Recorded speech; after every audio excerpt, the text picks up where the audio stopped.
Eleanor Whitmore stood before the town council, her hands trembling with barely contained fury. "You're rejecting my curriculum because I teach science?" Her voice cut through the stuffy room like a blade. 6 men shifted uncomfortably, unable to meet her eyes. "Miss Whitmore," the mayor cleared his throat, "it's not proper for a woman to know so much. Makes the menfolk uncomfortable. Makes you—" He paused. "Unmarriageable." The word hung in the air like a verdict. At 26, Eleanor had committed the unforgivable sin of being too educated, too intelligent, too much for any man in Arizona territory to handle. Stay with me through this journey of a woman who refused to shrink and the unexpected man who asked her to grow. Like this video and comment what city you're watching from so I can see how far this story travels. The dust of Salvation Springs, Arizona territory never truly settled. It hung in the air like the town's judgment, perpetual, suffocating, inescapable. Eleanor Whitmore had learned to breathe through it, just as she'd learned to breathe through the whispers that followed her down Main Street every afternoon when school let out. "There she goes," old Mrs. Henderson would mutter from her porch, loud enough to be heard. "Poor thing. All those books and not a husband in sight." Eleanor kept her spine straight, her eyes forward, her leather satchel heavy with the contraband that had sealed her fate. Mathematics texts, volumes of natural philosophy, anatomical drawings, and most damning of all, Charles Darwin's work, carefully hidden between the pages of more acceptable literature. She was 26 years old in the year 1875, which made her a spinster by frontier standards. But it wasn't age that had relegated her to the margins of marriageability. It was knowledge. The schoolhouse sat at the eastern edge of town, a simple wooden structure that Eleanor had transformed into her sanctuary. Inside these walls, she was not too much. She was exactly enough. The children who filled the worn benches each morning didn't care that she could recite Latin declensions or explain the mathematics behind bridge construction. They simply wanted to learn, their minds open in ways their parents would never be again. "Miss Whitmore?" 8-year-old Samuel Tucker raised his hand, his freckled face scrunched in concentration. "If the earth is really round, like you said, why don't the people on the bottom fall off?" Eleanor smiled, setting down her chalk. This was the question she'd been waiting for, the one that would open doors in their young minds. "Excellent question, Samuel. Who here can help him reason through this?" Before anyone could answer, the schoolhouse door banged open. Eleanor's heart sank. She recognized the heavy footsteps, the particular quality of entitled anger that preceded Tobias Caldwell into any room. "Children," she said calmly, though her pulse had begun to race, "please open your readers to page 47 and practice your comprehension silently." Tobias Caldwell was the mayor's nephew, a man of 32 who owned the largest dry goods store in Salvation Springs. He was also, unfortunately, the town's most persistent suitor where Eleanor was concerned, though suitor implied a romantic interest that simply didn't exist. What Tobias wanted was a wife who would elevate his social standing, and a schoolteacher, even an unmarriageable one, still carried a certain prestige. "Mr. Caldwell," Eleanor said coolly, moving to intercept him before he could reach her desk, "school is in session. Unless you have children enrolled here, I must ask you to— I've just come from the town council meeting." His face was flushed. Whether from the heat or from anger, Eleanor couldn't tell. "They've made their decision about your curriculum proposals." Eleanor felt her stomach drop, but she kept her expression neutral. Behind her, 20 pairs of young eyes watched with the intensity children reserve for moments when adults forget they're being observed. "And?" she asked quietly. "Rejected. All of it." Tobias's lips curved into something that wasn't quite a smile. "The advanced mathematics, the natural sciences, that Darwin nonsense, all rejected. You're to stick to reading, writing, basic arithmetic, and moral instruction, as it should be." Eleanor's hands clenched at her sides. She'd spent 3 months preparing that curriculum, carefully researching, documenting every lesson plan, anticipating every objection. She'd been so certain that if she could just present the material properly, show them how education could transform their children's futures. On what grounds? Her voice was steady, but something dangerous flickered in her eyes. On the grounds that it's inappropriate. Tobias took a step closer, lowering his voice. Eleanor, you have to understand. People are talking. A woman with your interests, it's not natural. It's not seemly. The council is concerned about what you're teaching these children. More importantly, his voice dropped to what he probably thought was a persuasive tone. They're concerned about you. Concerned, Eleanor repeated flatly. You're isolated, unmarried. It's not good for a woman to spend so much time alone with books, filling her head with ideas that can't possibly be of use to her. You need Mr. Caldwell. Eleanor's voice cut through his words like winter ice. I need you to leave my schoolhouse. Now. I'm trying to help you. His voice rose, frustration breaking through his veneer of concern. For God's sake, Eleanor, I've offered you a solution. Marry me. Give up this foolishness. You could run the store's bookkeeping, manage the household, have a respectable position in this town. Instead, you insist on making yourself a pariah with all this. He gestured wildly at her desk where a geology text lay open beside her lesson plans. This unwomanly obsession with subjects that don't concern you. The schoolroom had gone silent. Even the dust motes seemed to hang suspended, waiting. Eleanor drew herself up to her full height, 5 feet and 6 inches of barely contained fury. When she spoke, her voice was quiet, precise, and absolutely unshakable. Mr. Caldwell, I would rather spend the rest of my life alone with my unwomanly obsessions than spend a single day married to a man who considers my mind an obstacle to be overcome. Now get out of my schoolhouse before I have you removed. Tobias's face went purple. You'll regret this. You think you're too good for this town, too smart for the people here, but you're just a dried-up spinster playing at being a scholar, and everyone knows it.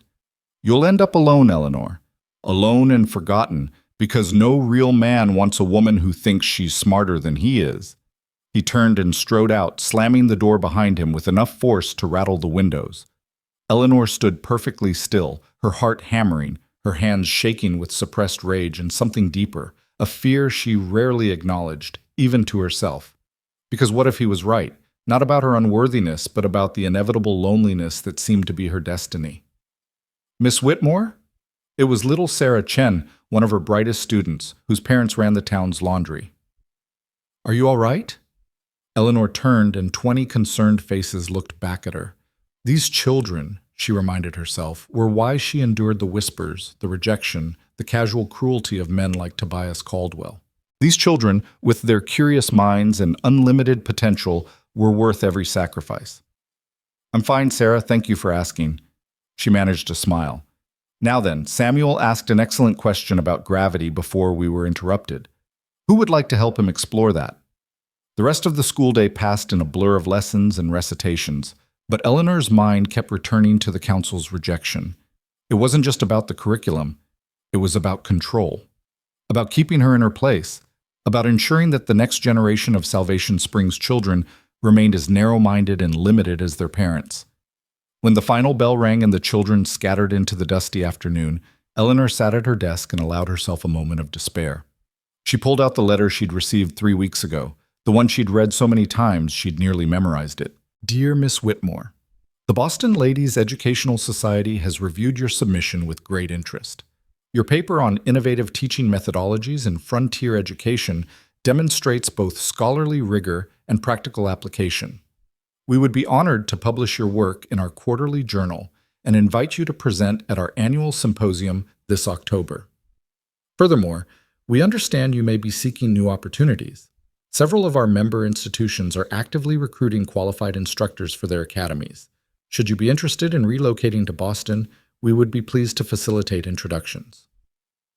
Boston, a city where women could attend lectures, visit libraries, engage in intellectual discourse without being labeled unmarriageable. A city where her education would be an asset, not a liability. But Boston was also 3,000 miles away from the children who needed her. From the desert landscape she'd come to love, despite everything. From the life she'd built here, even if it was a lonely one. Eleanor was still holding the letter when she heard hoofbeats outside, followed by the creak of the schoolhouse door opening. We're closed for the day, she called out without looking up. assuming it was another parent come to complain about her teaching methods. "I can see that, ma'am. Just looking for a map if you've got one." The voice was unfamiliar, deep, with the slow drawl of someone who'd spent more time under open sky than under a roof. Eleanor looked up and found herself face to face with a man unlike any she'd encountered in Salvation Springs. He was tall, perhaps 6 feet, with the lean, weathered build of someone who made their living on horseback. Dust coated his clothes, and his hat was stained with sweat and age. But it was his eyes that caught her attention, gray-blue, sharp with intelligence, and completely without the judgment she'd grown so accustomed to seeing in men's faces. "A map?" Eleanor repeated, her scholarly instincts immediately engaged. "Of what region?" "North Territory, up toward Canyon de Chelly. We're running cattle through, and the usual trails are dried up. Need to find water sources." He took off his hat, revealing sun-bleached hair that might have been dark blonde before months under the Arizona sun. "Name's Lucas Reed. I'm with the drive camped outside town." Eleanor rose from her desk, her earlier despair momentarily forgotten in the face of an intellectual challenge. "Canyon de Chelly? You're taking cattle through Navajo territory?" "With permission," Lucas said quickly. "We've got agreements with the local leaders, but the land's changed since the last drive 5 years ago. Droughts move things around." Eleanor moved to the cabinet where she kept her maps. Proper geological survey maps that she'd painstakingly copied from library books and government documents. She spread one across a student's desk, and Lucas stepped closer to examine it. "You made this?" There was genuine surprise in his voice. "I copied it from source materials and added notations based on travelers' accounts and indigenous knowledge where I could verify it." Eleanor traced a route with her finger. "The usual trail here is indeed problematic. The springs at Red Rock Mesa are seasonal and likely dry this time of year. But if you angle northwest here, there's a series of natural cisterns that hold water year-round. The Navajo use them for their sheep." Lucas leaned over the map, studying it with an intensity that reminded Eleanor of her best students. "These elevation markers, you calculated these yourself?" "Based on triangulation and traveler reports, yes. They're not perfectly precise, but they're accurate within a reasonable margin of error." "That's remarkable," Lucas said, and there wasn't a trace of condescension in his voice, just honest appreciation. "How'd you learn to do this?" Eleanor blinked, uncertain how to respond to genuine interest rather than suspicion or mockery. "I studied surveying techniques from a military manual and some geological text. The mathematics involved are quite fascinating, actually." She stopped herself, waiting for the familiar glazed expression, the polite but firm change of subject that always came when she ventured too far into intellectual territory. But Lucas just nodded. "I'd imagine they would be. I can read land pretty well from horseback, but I've always wondered about the science behind it, how you'd translate what you see into something you could put on paper like this." Something unexpected happened in Eleanor's chest, a flutter of hope she'd learned to suppress. Would you like me to explain it?" "I'd be grateful," Lucas said simply, "if you've got the time." And so, as the afternoon sun slanted through the schoolhouse windows, Eleanor found herself explaining coordinate systems and topographical representation to a cattle drover who listened with the kind of focused attention she'd only ever received from children. Lucas asked questions, good questions, the kind that showed he was thinking rather than just being polite. "So these contour lines," he said, pointing to the map, "they show elevation changes. Closer together means steeper terrain." "Exactly. Which means here," Eleanor indicated a section of the map, "you'd want to be cautious. The approach looks gradual, but these lines suggest a sudden drop that might not be visible until you're on it." "Could have used this information on our last drive," Lucas said ruefully. "Lost 2 steers to a ravine we didn't see coming." He studied the map for another long moment, then looked up at Eleanor with something like wonder. "This is incredible work, Miss Whitmore. Eleanor Whitmore. Miss Whitmore." He extended his hand, and after a moment's hesitation, Eleanor shook it. His grip was firm, his palm calloused from years of rope and rain. "I'm grateful for your help. Would it be possible to copy this map? I'd be happy to pay—" "No need for payment," Eleanor said quickly. "But I could make you a copy tonight. When do you need it?" "We're pulling out day after tomorrow at dawn, but I wouldn't want to impose on your time. It's no imposition." The words came out more eagerly than she'd intended. "I enjoy the work, and it's useful to know the maps are helping someone navigate safely." Lucas smiled, and it transformed his weathered face. "Then I'm doubly grateful. Should I come by tomorrow afternoon?" "That would be fine." He replaced his hat, nodding respectfully. "Until tomorrow, then, Miss Whitmore." Eleanor watched him leave, then turned back to her desk where the Boston letter still lay. For the first time in weeks, she felt something other than resignation about her future. It was a small thing, perhaps, one conversation with a passing cowboy who'd actually listened when she talked about mathematics and geography. But it was enough to remind her that somewhere in the world there might be people who wouldn't see her education as a character flaw.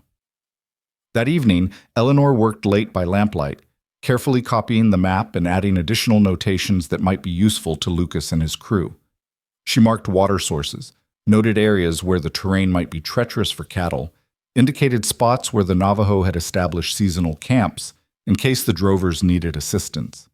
As she worked, she thought about the day's events, Tobias's cruel words, the council's rejection, and then Lucas's unexpected interest in her knowledge. It was a strange counterpoint, a reminder that the world was larger than Salvation Springs, more varied than the narrow-minded men who ran this town. She was still working when she heard a knock at her door. Eleanor rose cautiously. It was nearly 9 o'clock, late for visitors in a town that rose with the sun. "Who is it?" "It's Margaret Chen, Miss Whitmore." "I hope I'm not disturbing you." Eleanor opened the door to find Sarah's mother standing on her porch, a covered basket in her hands. Margaret Chen was a small, sturdy woman who'd immigrated from Canton 10 years ago with her husband. They ran the town's laundry with quiet efficiency, enduring the casual racism of Salvation Springs with dignity that Eleanor deeply admired. "Mrs. Chen, please come in. Is everything all right? Is Sarah—" "Sarah is fine," Margaret said, entering the small quarters Eleanor kept behind the schoolhouse. "She came home today very upset about what happened with Mr. Caldwell. She made me promise to bring you these." She uncovered the basket, revealing still warm dumplings. "She said you looked sad, and dumplings make sadness smaller." Eleanor felt her throat tighten. "That's very kind. Please thank Sarah for me." Margaret set the basket down but didn't immediately leave. Instead, she studied Eleanor with sharp, knowing eyes. "My daughter learns more in your classroom than reading and arithmetic, Miss Whitmore. She learns that a woman can be intelligent, that knowledge is not a thing to be ashamed of, that being different does not mean being wrong." "Mrs. Chen, in my country, I was educated," Margaret continued. "My father believed daughters deserved learning same as sons. I could read, write, keep accounts. It is why my husband chose me as wife. He needed partner who could help build business in new country.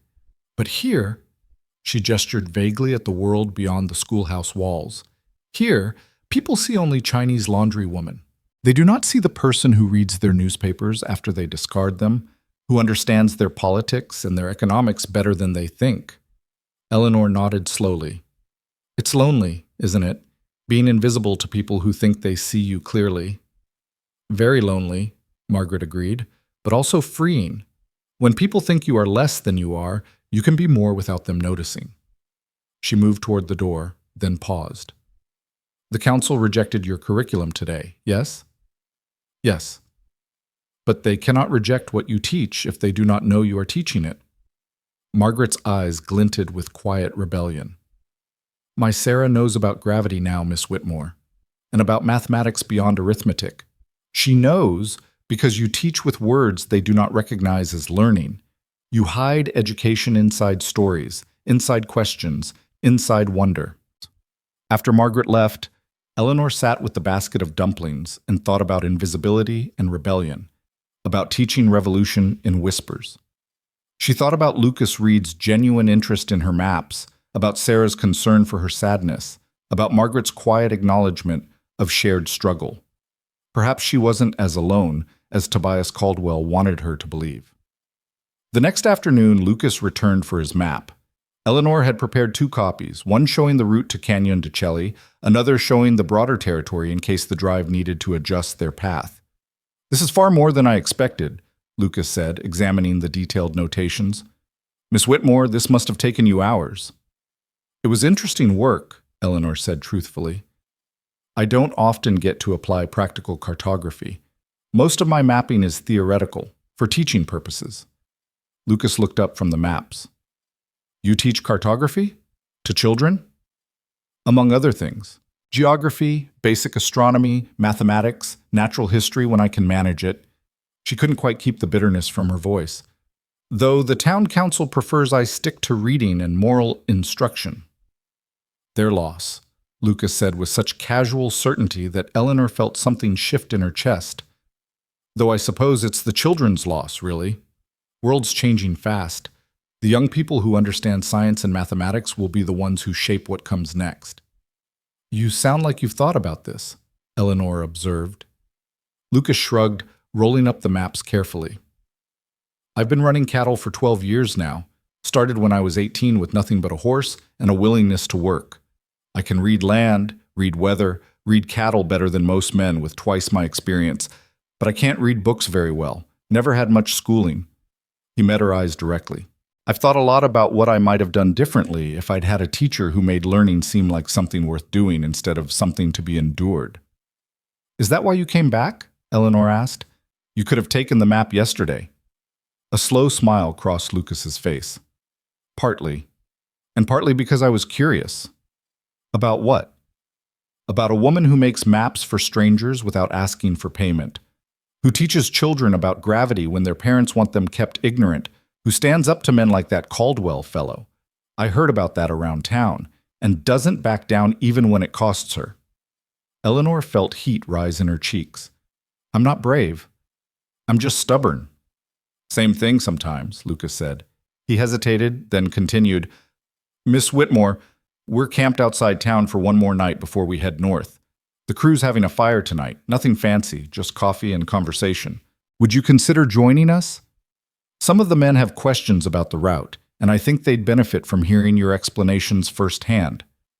Every rule of propriety Eleanor had ever learned screamed at her to decline. Unmarried women did not visit cattle camps. They did not socialize unchaperoned with cowboys. They certainly did not engage in evening conversations with men they'd only just met. But Eleanor was tired of rules written by people who wanted to keep her small. What time? She asked. Surprise and pleasure flickered across Lucas's face. Sunset? I'll come fetch you if that's proper. That would be fine. That evening, as Eleanor walked beside Lucas toward the camp outside town, she felt the weight of watching eyes. Salvation Springs was a small community where everyone noticed everything, and her departure with the cattle drover would be the subject of breakfast conversation for days to come. Let them talk, she thought with a defiance that surprised her. She was already unmarriageable. What did she have left to lose?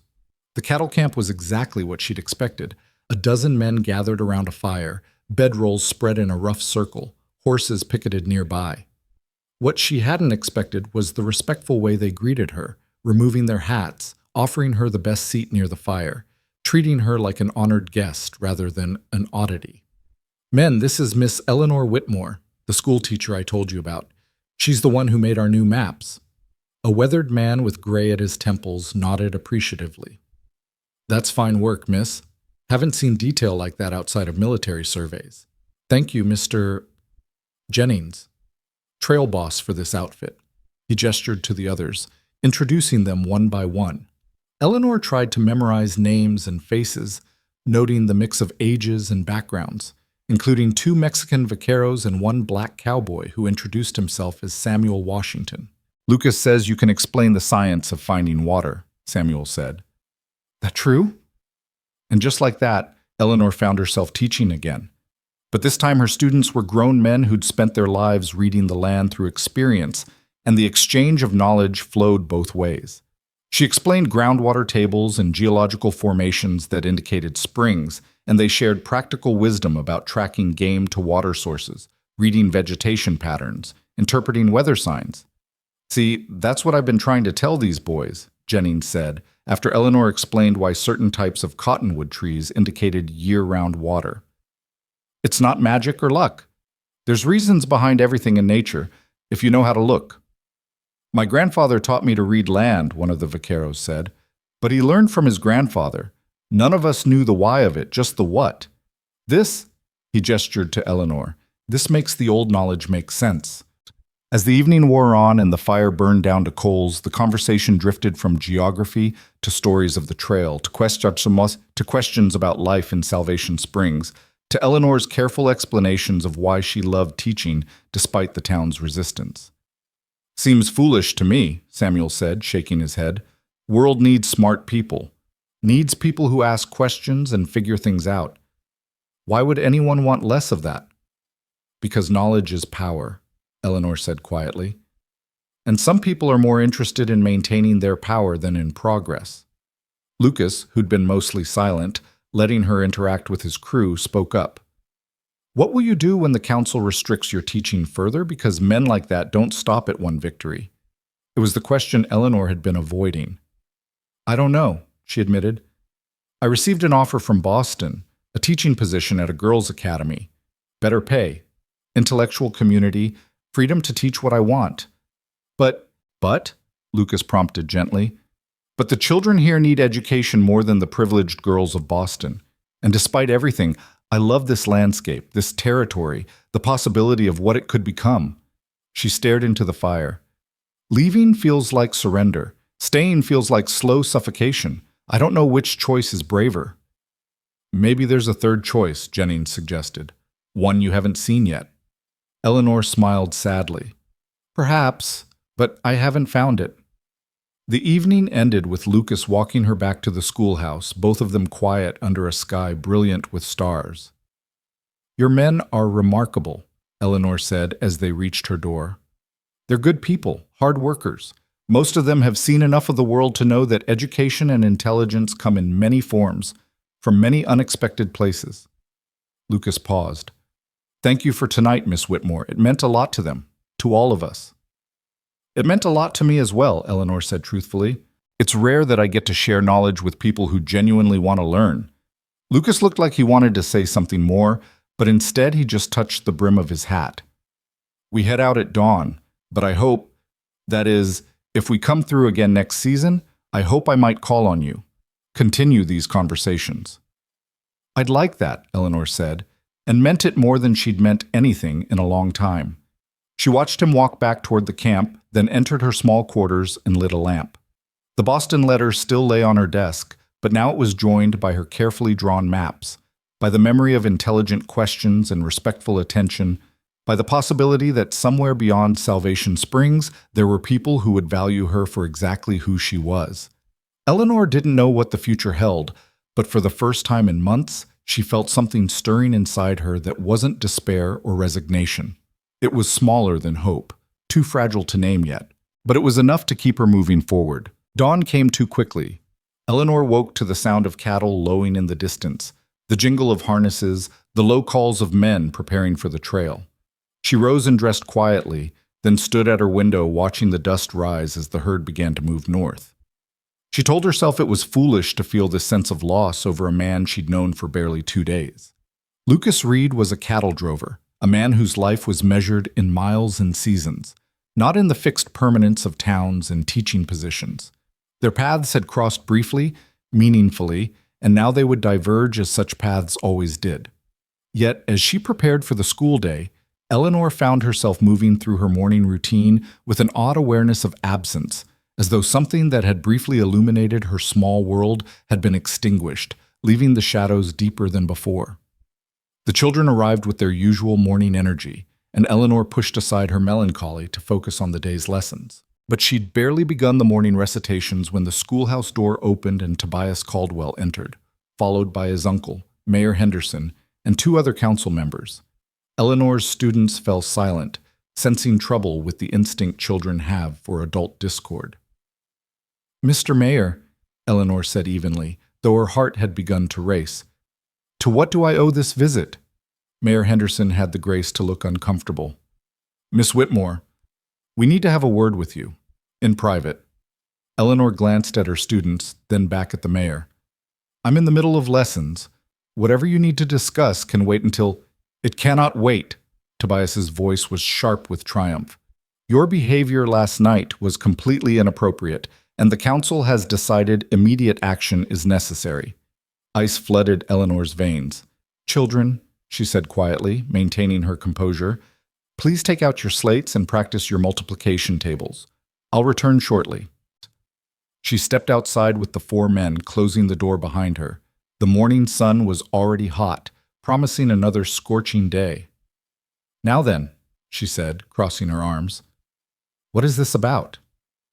"You were seen leaving town yesterday evening with one of those cattle drovers," Council Member Roberts said, his jowly face flushed with indignation. "Unchaperoned. You spent the evening at their camp in the company of a dozen men with no regard for propriety or your reputation." "I was discussing geography and water sources," Eleanor said flatly. "They had questions about the route north. I provided expertise."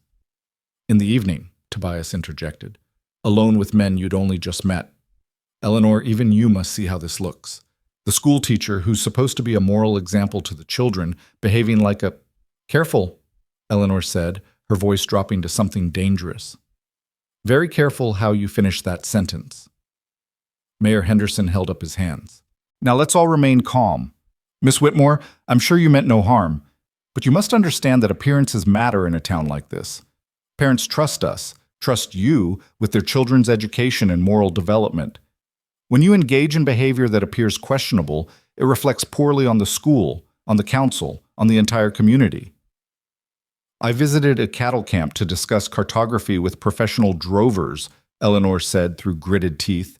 "There was nothing immoral or improper about it. Every man there treated me with complete respect. The conversation was entirely professional and educational." "That may be," Roberts said, "but it doesn't change how it looks. Several prominent families have already expressed concern about your judgment. The Caldwells, the Hendersons, the families who were already looking for reasons to object to my teaching," Eleanor interrupted. "The same families who rejected my curriculum proposals. This isn't about propriety. This is about control." "This is about maintaining standards," Tobias snapped. "Standards you seem determined to flout at every opportunity. You refuse to conduct yourself as a proper lady should. You insist on teaching subjects beyond your station. You reject suitable marriage proposals in favor of your books and your maps and your unwomanly pursuits. And now you've been seen cavorting with transient laborers. They were not transient laborers. They were professional cattlemen engaged in legitimate commerce. And I was not cavorting. I was teaching, which is my job, which is what you pay me to do." "We pay you to teach children their letters and numbers," Mayor Henderson said. "Not to gallivant around with cowboys discussing science and maps." Eleanor felt something snap inside her, some final thread of patience that had been fraying since the day she'd arrived in Salvation Springs. "No," she said quietly, "you don't pay me to teach. You pay me to keep your children occupied and quiet while you convince yourselves you're providing them with education. But actual education, the kind that opens minds and builds futures, that terrifies you. Because educated children ask questions. They challenge assumptions. They might even grow up to realize that the way you've always done things isn't the only way, or even the best way." "Miss Whitmore," the mayor began. "I'm not finished." Eleanor's voice shook, but not with fear, with fury. "You rejected my curriculum because you're afraid of science. You criticize my character because I dare to use my education.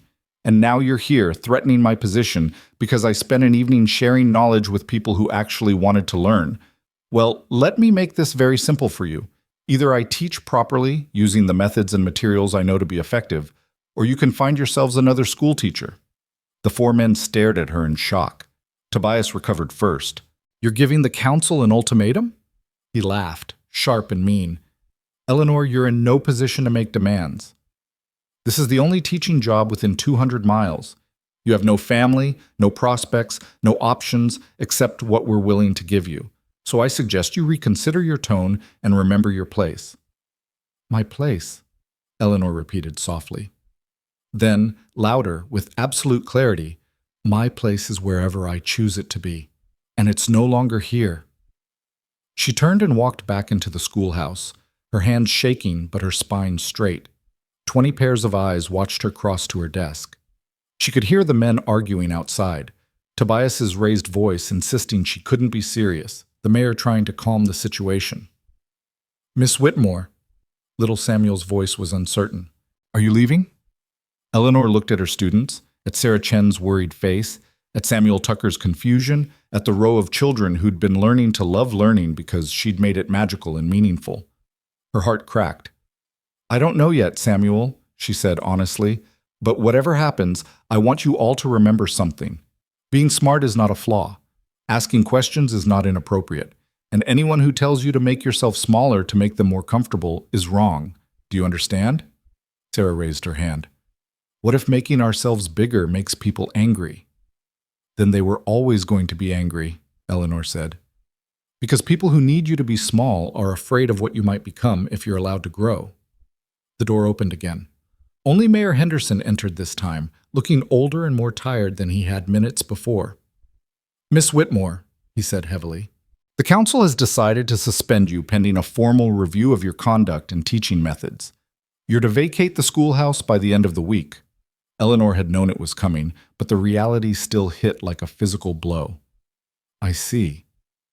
For what it's worth, Henderson continued, not meeting her eyes, I think you're a fine teacher. My grandson talks about your lessons all the time. But this town, we're not ready for the kind of changes you want to make. Maybe we never will be.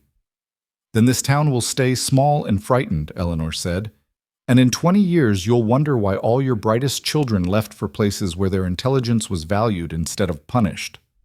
Henderson sighed. Maybe so.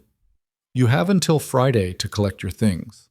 After he left, Eleanor stood before her classroom and made herself smile. Well then, we have 3 more days together. Let's make them count. And for 3 days, Eleanor taught like she'd never taught before. She abandoned all pretense of the approved curriculum and gave her students everything she had. They studied astronomy and mapped the stars. They calculated mathematical probabilities using games and puzzles. They discussed geology and evolution, history and philosophy, poetry and science. Parents began pulling their children from school by the 2nd day. By the 3rd, Eleanor had only 7 students left, Sarah Chen, Samuel Tucker, and 5 others whose families either supported her or were too poor to care what she taught as long as their children were supervised during working hours. Miss Whitmore, Sarah said on that final afternoon, where will you go? Eleanor had been asking herself the same question. The Boston letter was her obvious answer, but Boston felt like retreat, like admitting that the frontier wasn't ready for women like her, that she needed the shelter of Eastern civilization to survive. I'm not certain yet, she admitted, but wherever I go, I'll keep teaching, and I'll think of you all often. Will you write to us? Samuel asked. Tell us what you're learning. The idea struck Eleanor like lightning. Better than that. I'll send you lessons, reading materials, mathematics problems, science experiments you can do at home. If your parents allow it, I'll continue your education by correspondence. The hope that blossomed on their faces made her decision feel less like exile and more like evolution. That evening, Eleanor began packing her belongings. Books, mostly, teaching materials, her precious maps and charts. She was wrapping her telescope carefully in cloth when she heard horses outside. Multiple riders, which was unusual for Salvation Springs after dark. She opened the door to find Lucas Reed standing on her porch, trail dust still on his clothes, exhaustion evident in every line of his body. Miss Whitmore, he said, I heard what happened. We were 2 days north when word caught up with us through some passing traders. I came back as soon as I could. Eleanor stared at him, unable to process what his presence meant. You rode back? You left your herd? Left Jennings in charge. He's been running cattle longer than I have anyway. Lucas removed his hat, turning it in his hands. I came back because what happened to you, it's my fault. If I hadn't asked you to visit our camp, if I'd thought about how this town might react... Stop. Eleanor's voice was firm. This isn't your fault. This has been building since the day I arrived in Salvation Springs. You were just the excuse they needed. Still feels like my fault, Lucas said. What will you do now? Eleanor gestured helplessly at her half-packed belongings. I have an offer from Boston, a teaching position at a girls' academy. It's the sensible choice. But?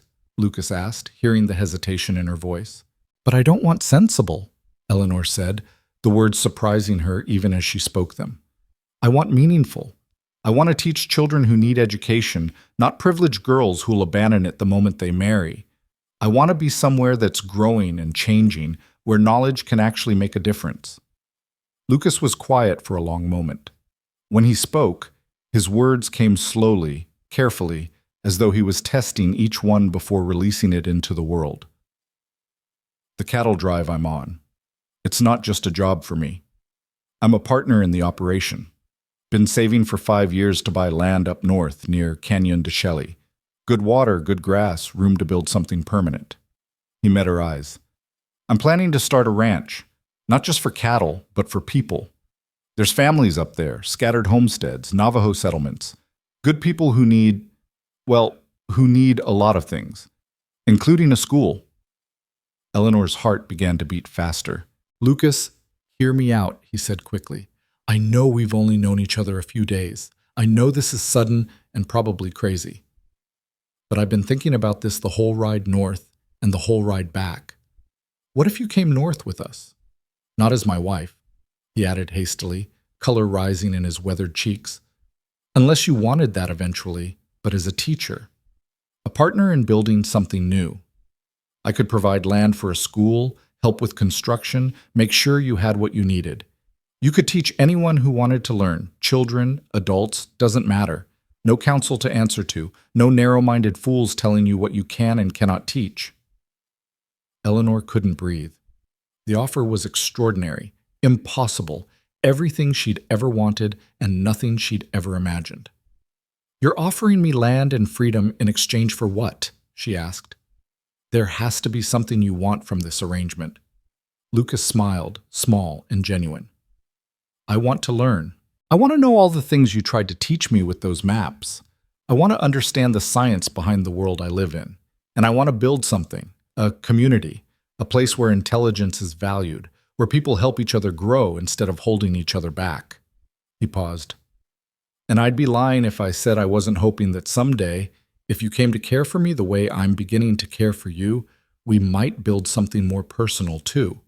But that would be your choice, in your time.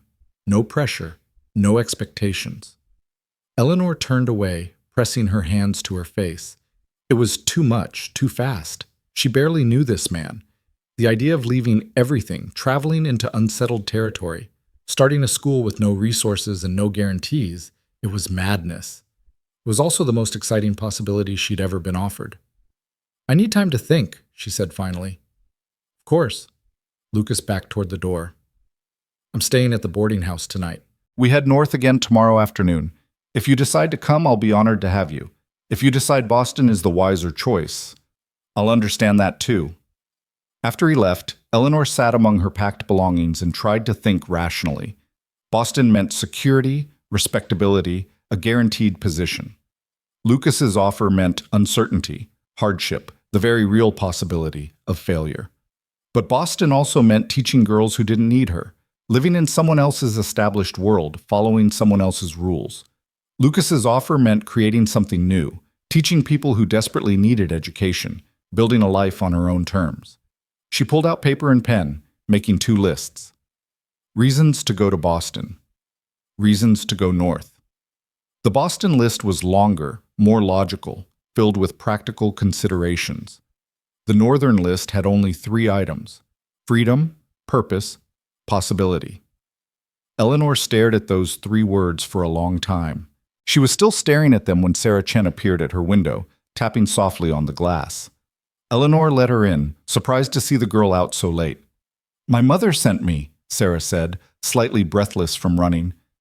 She heard about the Cowboy's offer. Half the town heard. He asked about you at the boarding house, and Mrs. Patterson listened through the wall and told everyone at the general store. Eleanor groaned. Of course the whole town knew. Privacy was a fantasy in Salvation Springs. My mother wanted me to tell you something, Sarah continued. She said to remember what she told you before, about being invisible letting you be free. She said Boston will make you visible but trapped. The North will make you free but hard. She said choose hard, because you're strong enough for hard, but you'll die slowly in a trap, even a pretty one. Eleanor felt tears prick her eyes. Your mother is a very wise woman. She also sent dumplings, Sarah said, producing a small basket. She says courage is easier on a full stomach. After Sarah left, Eleanor ate the dumplings slowly, thinking about Margaret Chen's quiet wisdom, about the difference between visibility and freedom, about pretty traps and hard possibilities. By the time she finished eating, her decision was made. She found Lucas at the boarding house just after dawn, already preparing his horse for the ride north. "I'll need 3 days to settle my affairs here," she said without preamble. "And I'll want a written agreement about the school, land rights, building materials, autonomy over curriculum. I'll also need assurance that if this arrangement doesn't work, I'll have resources to relocate independently." Lucas's face broke into a smile that rivaled the sunrise. "Done. All of it. I'll have Jennings draw up papers. He's better with legal language than I am. And I'm not making any promises about marriage," Eleanor continued. "If that develops, it develops naturally. I won't be pressed or persuaded." "Understood completely. And I want to learn to ride properly. If I'm going to live in cattle country, I should know how to handle a horse." "I'll teach you everything I know," Lucas said. "Just like you'll teach me everything you know. Fair trade." Eleanor extended her hand. "Partners, then." Lucas shook it solemnly. "Partners." The next 3 days passed in a blur of activity. Eleanor sold her furniture to the boarding house, packed her books and teaching materials into trunks, and wrote letters to her students explaining where she was going and promising to send lessons. She donated her telescope to Samuel Tucker's family, knowing his curiosity would put it to good use. The town's reaction to her departure was mixed. Some people, mostly the council members and their allies, were smugly satisfied to see her go. Others, like Margaret Chen and a handful of other families, were quietly supportive, wishing her well and thanking her for what she'd taught their children. Tobias Caldwell cornered her on her second-to-last day, his face mottled with anger and something that might have been genuine hurt. "You're really doing this," he said, "throwing away respectability to run off with some drifter you barely know." "I'm accepting a business partnership that will allow me to continue my work without interference," Eleanor corrected. "There's a difference." "He'll use you," Tobias insisted. "Men like that always do. He'll work you like a mule building his ranch, and the moment you're no longer useful, he'll discard you. Then where will you be? Too old, too worn down, too far from civilization to matter to anyone." Eleanor looked at him, really looked at him, and saw not the pompous, controlling man who'd made her life difficult, but someone genuinely limited by his own narrow worldview. "Tobias," she said gently, "I hope someday you meet a woman whose smallness makes you feel large, because that's clearly what you need. But I am not that woman. I will never be that woman, and I'd rather risk being used and discarded than live a safe, small life where my greatest accomplishment is being appropriately quiet." On her final evening in Salvation Springs, Eleanor stood in the empty schoolhouse one last time. The building felt hollow without the children's energy, without books on the shelves and maps on the walls. But it also felt lighter, as though her departure had released it from the weight of unfulfilled potential. "Goodbye," she whispered to the empty room. "I hope whoever comes next fights harder than I did." Lucas arrived at dawn with a wagon for her trunks and a gentle mare he'd borrowed for her to ride. "Her name's Bess," he said, helping Eleanor mount. "She's patient with new riders. Just trust her to know where to put her feet." Eleanor settled into the saddle, feeling awkward and exposed, but also unexpectedly exhilarated. From horseback, the world looked different, bigger, more open, full of possibility. As they rode out of Salvation Springs, Eleanor didn't look back. She kept her eyes forward, on the mountains in the distance, on the trail that would lead her to Canyon de Chelly and whatever future waited there. Lucas rode beside her, comfortable in his silence, asking nothing of her except her presence. They'd been riding for perhaps an hour when he finally spoke. "You could still change your mind. I could take you to the stage station instead. Get you on a coach to Boston." Eleanor considered the offer, testing her certainty one final time. But the truth was, she felt more sure of this decision than she had of anything in years. "No," she said. "I made my choice. I'm going north." "Why?" Lucas asked. "Not that I'm complaining, but I'm curious what tipped the scales."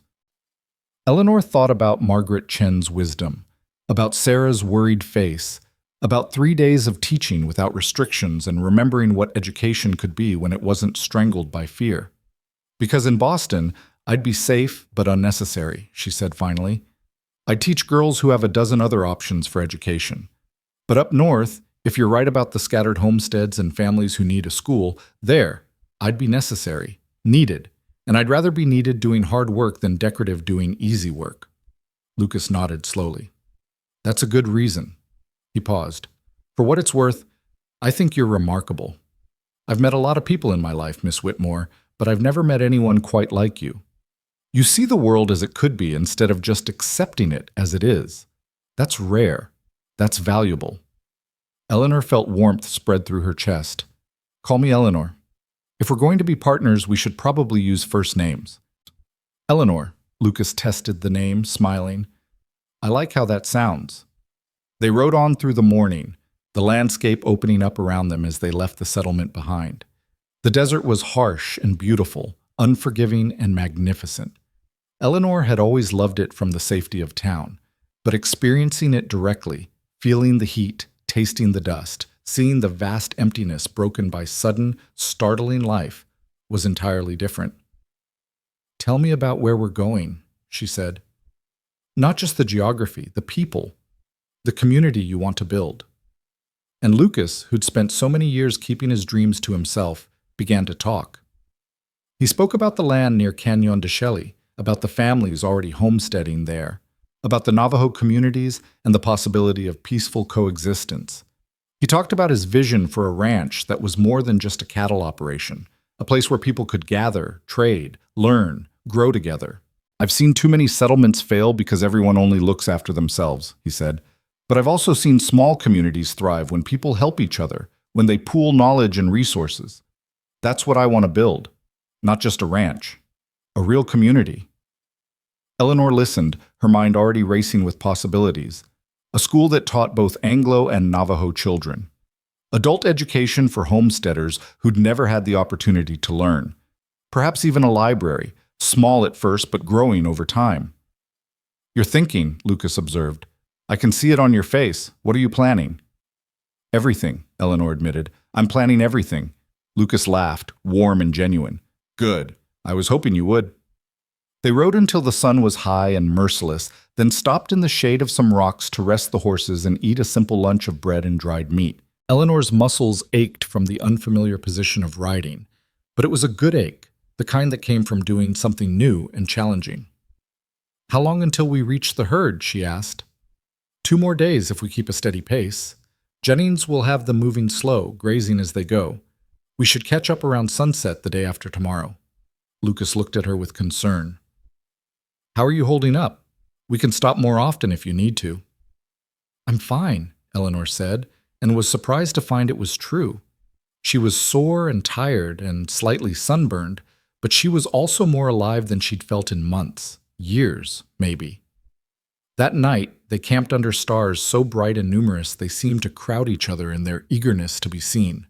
Lucas built a small fire and made coffee so strong Eleanor could barely choke it down, laughing at her expression as she tried to hide her reaction. That bad? He asked, grinning.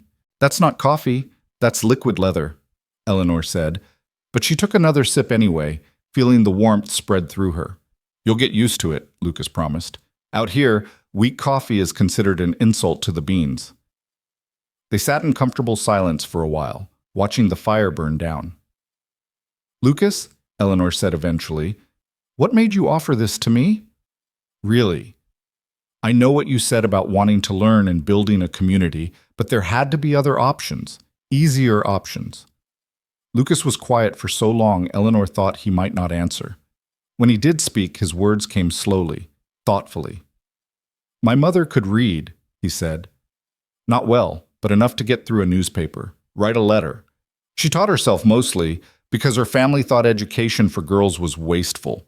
She used to tell me that the saddest thing in the world was a bright mind trapped in a life too small for it. He poked at the fire with a stick. She died when I was 15, childbirth. But before she did, she made me promise something. She said, Lucas, when you're grown and making your own way, don't you ever dim someone else's light to make yourself feel brighter. And if you meet someone whose light is shining despite everyone trying to snuff it out, you protect that light. You give it room to burn. Eleanor felt her throat tighten. I'm sorry about your mother. So am I. Lucas looked up at her. But when I walked into that schoolhouse and saw you teaching those children, explaining things with so much passion and intelligence, and then I heard how this town was treating you, trying to dim your light because it made them uncomfortable. I don't know. I heard my mother's voice, and I thought, maybe this is what she meant. Maybe protecting your light and building my community could be the same thing. That's... Eleanor searched for words. That's the kindest thing anyone's ever done for me. Then people haven't been kind enough to you, Lucas said simply. Eleanor studied him across the fire, this unexpected man who'd ridden back 2 days to offer her freedom, who spoke of his mother's wisdom and light that shouldn't be dimmed. She barely knew him, but what she did know suggested a depth of character she'd rarely encountered. Teach me something, Lucas said suddenly. We have time before sleep. Teach me something I don't know. So Eleanor taught him about the stars, not just their names and positions, but the stories humans had told about them across cultures, the mathematics of their movements, the physics of their light reaching across impossible distances to illuminate their small campfire in the Arizona desert. And Lucas listened with the same focused attention he'd given to her map explanations, asking questions that showed he was thinking, connecting ideas, building understanding. When Eleanor finally lay down to sleep on her bedroll, the stars still brilliant overhead, she realized something that both terrified and thrilled her. She was happy.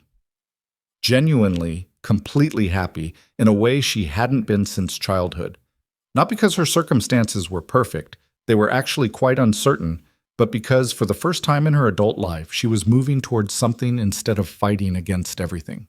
Tomorrow they would ride further into unknown territory. The day after, they would reach the herd and the beginning of whatever life awaited her in the north.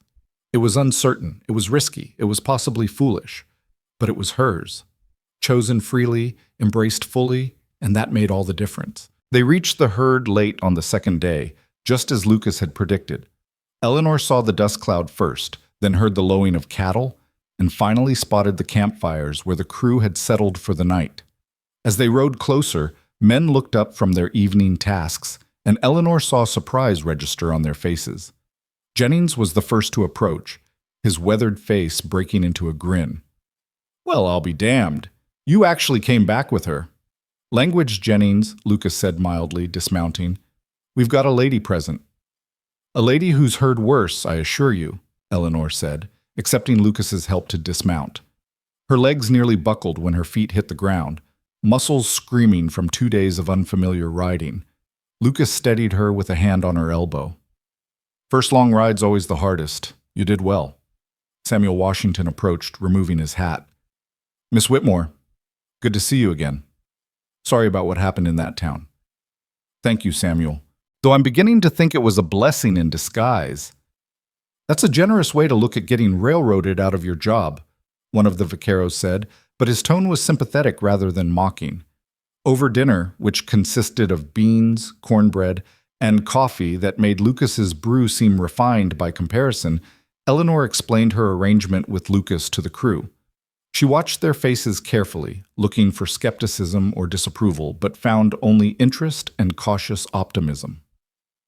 "A school up near Canyon de Chelly," Jennings mused. "That could work. There's families scattered all through that territory.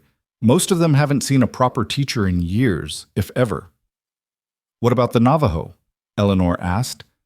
Lucas mentioned there are established communities in the area. How would they feel about an Anglo school on their land? The crew exchanged glances. Finally, Samuel spoke. "That's a complicated question, miss. The Navajo were forced onto a reservation about 10 years back, then allowed to return to their traditional lands a few years ago. They're rebuilding, trying to maintain their ways while dealing with more and more settlers pushing into the territory. Some might welcome a school that teaches their children English and arithmetic, practical skills for dealing with the government and traders. Others might see it as another intrusion. Then I won't build anything without their consent," Eleanor said firmly. "If I'm going to establish a school in that territory, it needs to serve everyone, not just Anglo settlers. That means working with the Navajo communities, learning from them, creating something collaborative rather than colonial." Lucas looked at her with undisguised admiration. "That's exactly the approach I was hoping for. It's why I wanted you specifically. Someone who sees education as a bridge, not a weapon. Pretty words, Jennings said, but not unkindly. The reality will be harder than the theory, but if anyone can pull it off, I suspect you two might. That night, Eleanor lay in her bedroll looking up at the stars and thinking about the weight of what she'd undertaken. Building a school from nothing in contested territory, teaching children from multiple cultures with different needs and expectations, creating a community from scattered homesteads and wary neighbors. It was an enormous challenge, possibly an impossible one. But Eleanor had never shied away from difficult work, and for the first time in her life, she had a partner who seemed genuinely committed to helping her succeed rather than limiting her to make himself more comfortable. The herd moved slowly north, covering perhaps 15 miles a day. Eleanor rode with the crew, learning the rhythms of the cattle drive, asking endless questions about everything from reading weather signs to understanding bovine behavior. The men took turns answering her inquiries with a patience that surprised and touched her. Most folks don't care about the why of things, Samuel explained on the third day. They just want to know what works. But understanding why something works means you can adapt when circumstances change. That's valuable knowledge. Eleanor helped where she could, though she was still learning the basics of horsemanship and camp life. She gathered firewood, helped with meal preparation, and in the evenings she taught anyone who was interested. Some nights it was astronomy, other nights basic literacy for the two crew members who'd never learned to read properly. Sometimes it was just conversation, discussing ideas, sharing perspectives, exploring the world through words and wonder. Lucas participated in these evening sessions with an enthusiasm that both charmed and impressed Eleanor. He absorbed information like parched earth, absorbing rain, making connections between concepts, asking follow-up questions days later that showed he'd been thinking deeply about what she'd taught. "You're a natural student," Eleanor told him one evening after he'd worked through a particularly complex mathematical problem she'd posed. "I'm a motivated student," Lucas corrected. "There's a difference. I spent years knowing there were things I didn't understand, patterns I couldn't explain, questions I couldn't answer. Now I've got someone who can help me understand, and I'm not going to waste that opportunity." They were sitting slightly apart from the main campfire, their own small fire providing light for Eleanor's impromptu lesson. The intimacy of the moment, just the two of them, sharing knowledge in the vast darkness, felt significant in a way Eleanor couldn't quite articulate. "Can I ask you something personal?" Lucas said, setting down the slate she'd been using to demonstrate equations. "You can ask. I reserve the right not to answer." "Fair enough." He was quiet for a moment, choosing his words. "In Salvation Springs, before all the trouble with the council, were you happy? I mean, setting aside how they treated you, did you like the work itself?" Eleanor considered the question carefully. "I loved the teaching. The moment when a child's face lights up because they've understood something new, when they make a connection between ideas, when they ask a question that shows they're really thinking, those moments made everything else worthwhile. But I was also frustrated constantly. Limited by what I was allowed to teach, by materials I didn't have, by expectations that had nothing to do with actual education." She paused. "Why do you ask?" "Because I want to make sure that what I'm offering you up north is actually better, not just different. If we're going to build a school, I want it to be the kind of place where you can do your best work, where you're not frustrated and limited. So I need to know what that looks like." Eleanor felt something warm unfold in her chest. "You're asking what I need to succeed." "Exactly." No one had ever asked her that before. People had told her what they needed from her, what they expected of her, what they'd allow her to do. But no one had ever simply asked what she needed. "Books," she said immediately. "A proper library, even if it starts small. Access to current scientific journals and educational materials. Time to develop curriculum without someone constantly looking over my shoulder disapproving. Students who are encouraged to ask questions rather than punished for curiosity. And she hesitated, then pushed forward. Respect. Not deference or special treatment, just basic respect for my expertise and my judgment." "Done," Lucas said simply. "I can't promise it'll all happen immediately. Books and journals cost money, and we'll need to establish the ranch before we can afford luxuries. But I can promise I'll work toward all of it. And the respect part, that's free, and it starts now." "You really mean that?" Eleanor said, studying his face in the firelight. "I really do." Lucas met her eyes steadily. Eleanor, I'm not offering you this partnership because I need a school teacher for my ranch community. I'm offering it because I think you're brilliant and capable and exactly the kind of person who can build something extraordinary if given the chance. Your success is my success. Your growth benefits everyone. Why wouldn't I do everything in my power to help you thrive? Eleanor had to look away, overwhelmed by the sincerity in his voice. She'd spent so long fighting for every scrap of opportunity, defending her right to simply exist as an educated woman, that genuine support felt almost incomprehensible. Thank you, she managed. That means more than you know. They sat in comfortable silence for a while, watching the stars wheel overhead. Finally, Lucas spoke again, his tone lighter. So, what's next in my mathematical education? You've taught me basic algebra. What comes after that? Eleanor smiled, grateful for the return to safer conversational territory. Geometry, if you'd like. It has practical applications for surveying and construction, or we could explore more complex algebraic concepts. What interests you more? Geometry, Lucas said without hesitation. If I'm going to build a school and a ranch house and eventually other structures, I should probably understand the mathematics of construction. And so Eleanor began teaching him about angles and theorems, using sticks and stones to demonstrate principles, drawing diagrams in the dirt. Lucas absorbed it all with focused intensity, occasionally stopping her to make sure he understood a concept before moving forward. Watching him learn, Eleanor realized something that sent a flutter of anxiety through her stomach. She was developing feelings for this man, real, serious feelings that went beyond gratitude for his offer or appreciation for his mind. She admired his integrity, his curiosity, his willingness to listen and learn. She liked the way he looked at her, as though she was fascinating rather than troublesome. She enjoyed his company, their conversations, the easy partnership that was developing between them. This was dangerous territory. Eleanor had protected her heart for years, knowing that emotional attachment to men who would ultimately try to diminish her was a path to heartbreak. But Lucas was different. He'd proven that repeatedly. The question was whether she could trust that difference, whether she dared to risk vulnerability with someone who held so much power over her immediate future. The next morning brought unexpected complications. They'd crossed into territory that bordered Navajo lands, and as the herd grazed through a wide valley, a group of riders appeared on the ridge above them. Jennings immediately called for the crew to hold position. "Nobody moves sudden," he said quietly. "Lucas, you speak any Navajo?" "A little," Lucas said. "Enough to be respectful, not enough to negotiate anything complex." "I'll handle this," Jennings said, "but you should come with me. Show we're not hiding anything." Eleanor watched as Lucas and Jennings rode slowly toward the Navajo riders, hands visible, posture non-threatening. The conversation that followed was too distant for her to hear, but she could read body language well enough to see initial wariness giving way to something more neutral. After nearly 20 minutes, Lucas and Jennings returned. "They're scouts from a community about 10 miles west," Lucas explained to the gathered crew. "They wanted to make sure we're just passing through, not planning to settle in this valley. I explained about the ranch land I'm purchasing further north, asked about water rights and grazing agreements." "And?" Samuel prompted. "And they said we should talk to their headman before we start building anything permanent, which is exactly what I was planning to do anyway."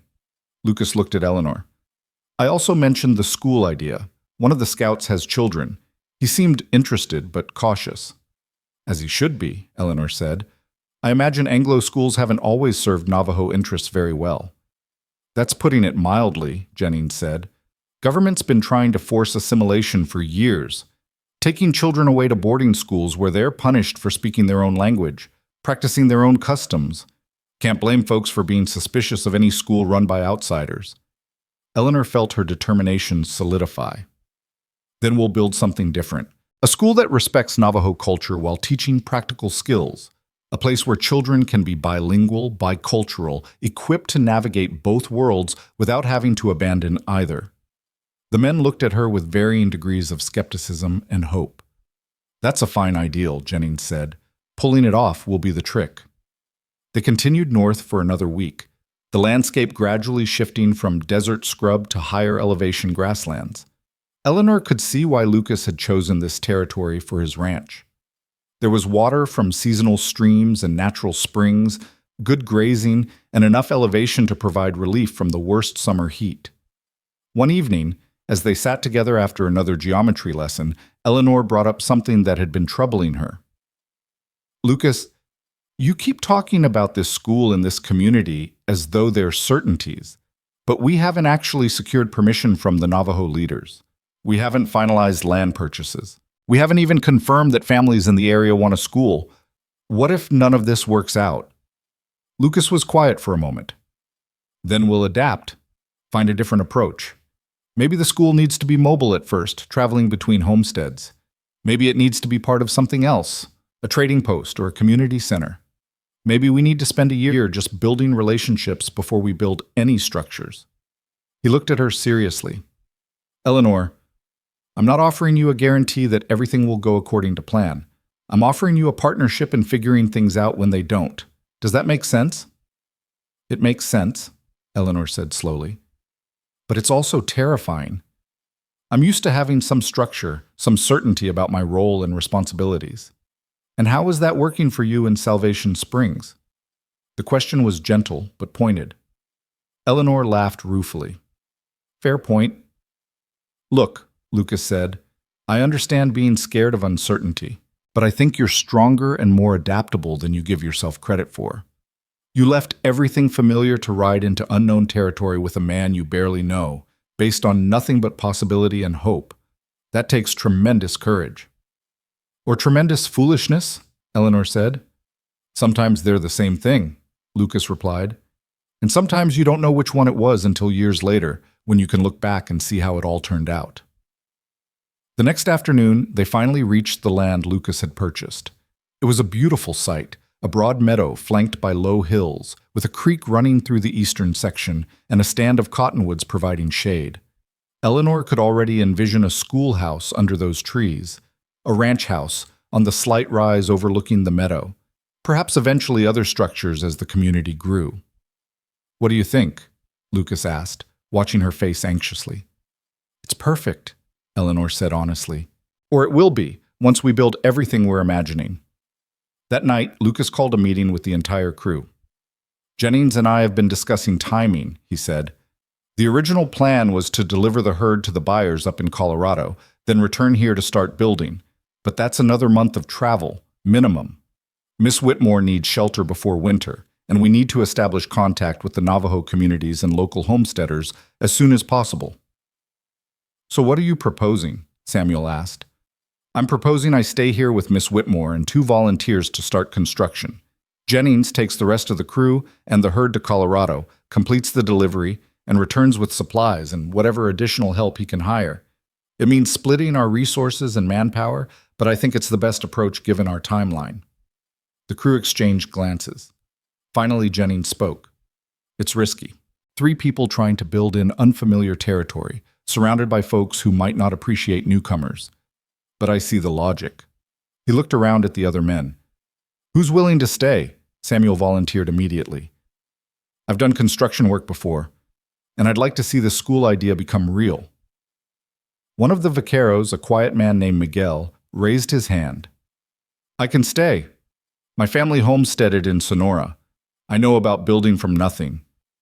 And so it was decided. The next morning, Jennings and the rest of the crew prepared to move the herd north to Colorado. There were handshakes and well wishes, promises to return within 6 weeks with supplies and news. Eleanor watched them ride away with a mixture of excitement and trepidation. She was now truly committed to this venture, with no easy way to retreat if things went wrong. Lucas seemed to read her thoughts. Having second thoughts? "Third and fourth thoughts, actually," Eleanor admitted. "But I'm still here. That's all I ask. One day at a time, one decision at a time." He turned to Samuel and Miguel.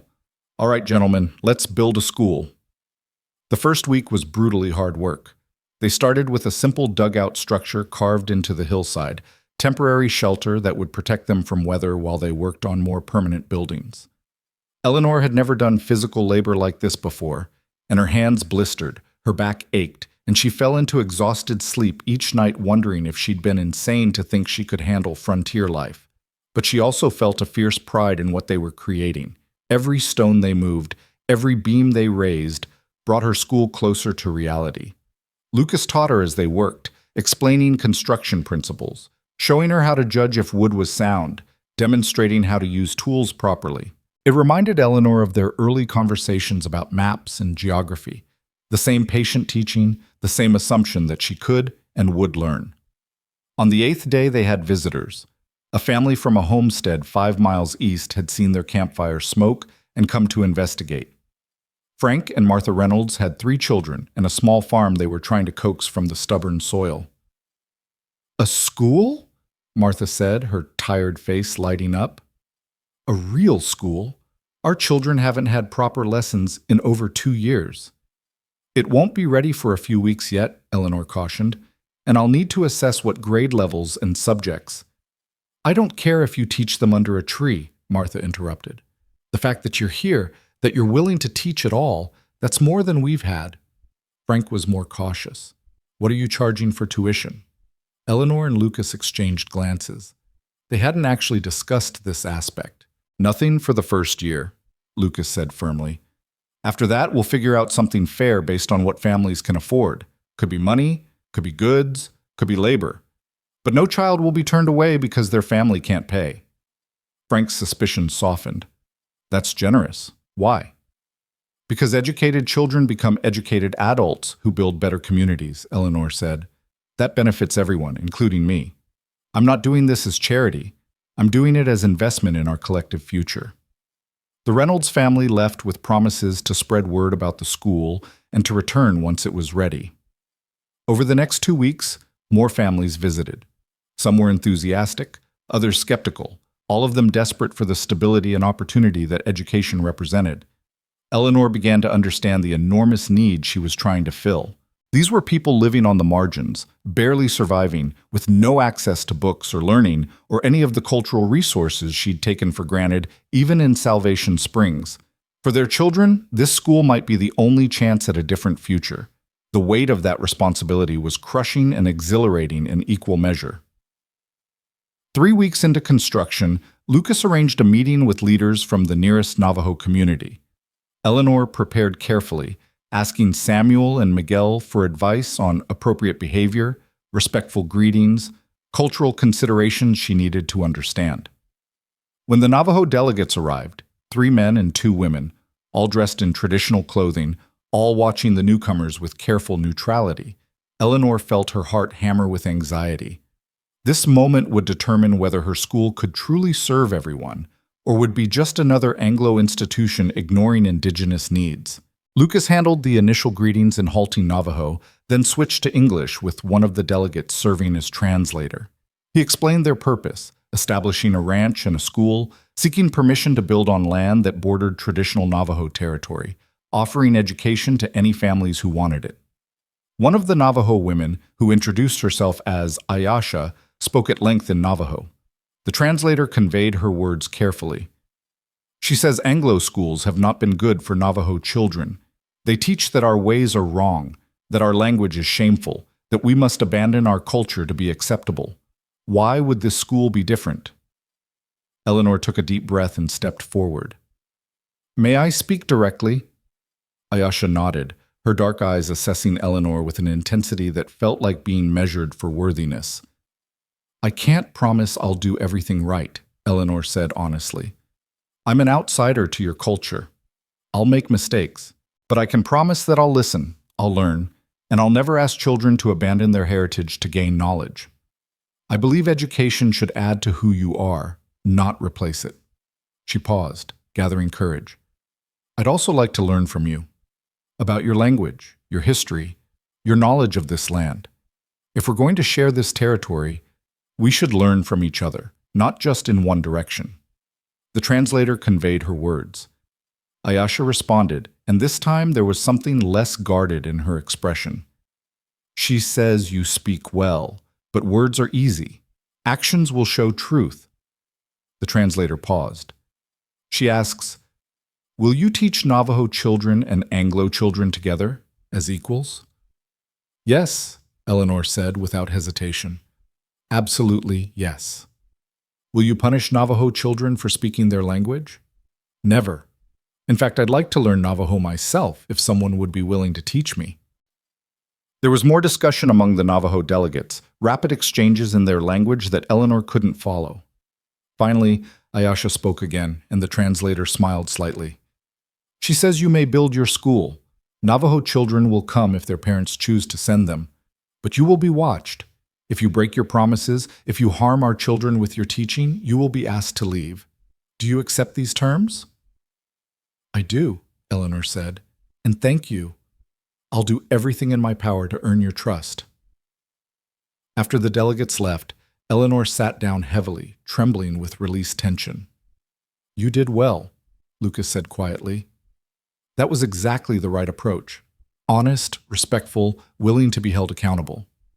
I meant every word, Eleanor said, but now I have to live up to it. I have to create a school that actually honors those promises. You will, Lucas said with quiet confidence. I've watched you teach. You have a gift for meeting students where they are, for making them feel valued while challenging them to grow. That's exactly what's needed here. Eleanor looked at him, this man who believed in her capabilities more than she sometimes believed in herself. Lucas, why do you have so much faith in me? We barely know each other. Lucas smiled. I know enough. I know you're brilliant and dedicated and brave enough to risk everything for what you believe in. That's more than enough to build on. The moment stretched between them, charged with unspoken possibilities. Eleanor found herself leaning slightly toward him, drawn by something she was still afraid to name. Then Miguel called out that they needed help with a beam placement, and the moment passed. But it lingered in Eleanor's mind as they worked through the afternoon, as they ate dinner around the campfire, as she lay in her bedroll that night looking up at the stars. She was developing feelings for Lucas that went far beyond partnership or gratitude. She was falling for him, for his integrity, his vision, his unwavering support of her dreams. The question was what to do about it. They'd agreed their relationship would remain professional unless something developed naturally. But what did natural mean? How did you navigate attraction when you were building something together, when your futures were already entangled in complex ways? Eleanor fell asleep without answers, but with a growing certainty that sooner or later she and Lucas would have to address what was developing between them. And when that conversation came, it would determine not just their personal relationship, but the entire future they were trying to build together. The schoolhouse took shape slowly over the next 3 weeks, rising from the earth like a promise being kept. It was simple. One large room with windows facing east to catch the morning light, a stone fireplace for heat, rough-hewn benches that would serve as desks. But to Eleanor, it was the most beautiful building she'd ever seen, because every board and nail represented possibility unfettered by small-minded restrictions. She was hammering wooden pegs into the bench frames when a rider approached at full gallop. Lucas looked up from the roof beam he was securing, his hand moving instinctively toward the rifle leaning against the wall. But it was just a boy, maybe 14, on a lathered horse. He pulled up hard, breathing nearly as heavily as his mount. "You the teacher lady?" he gasped. Eleanor set down her hammer. "I am. What's wrong?" "It's my sister. She's real sick. Mama says it might be the fever that took the Henderson baby last month. Pa rode to Fort Defiance for the doctor, but that's 2 days there and back, and Jenny's getting worse." The boy's voice cracked. "Mama heard you know about science and medicine and such. Please, miss. Can you come?" Eleanor's stomach dropped. She'd studied human anatomy and basic medical principles, but she wasn't a doctor.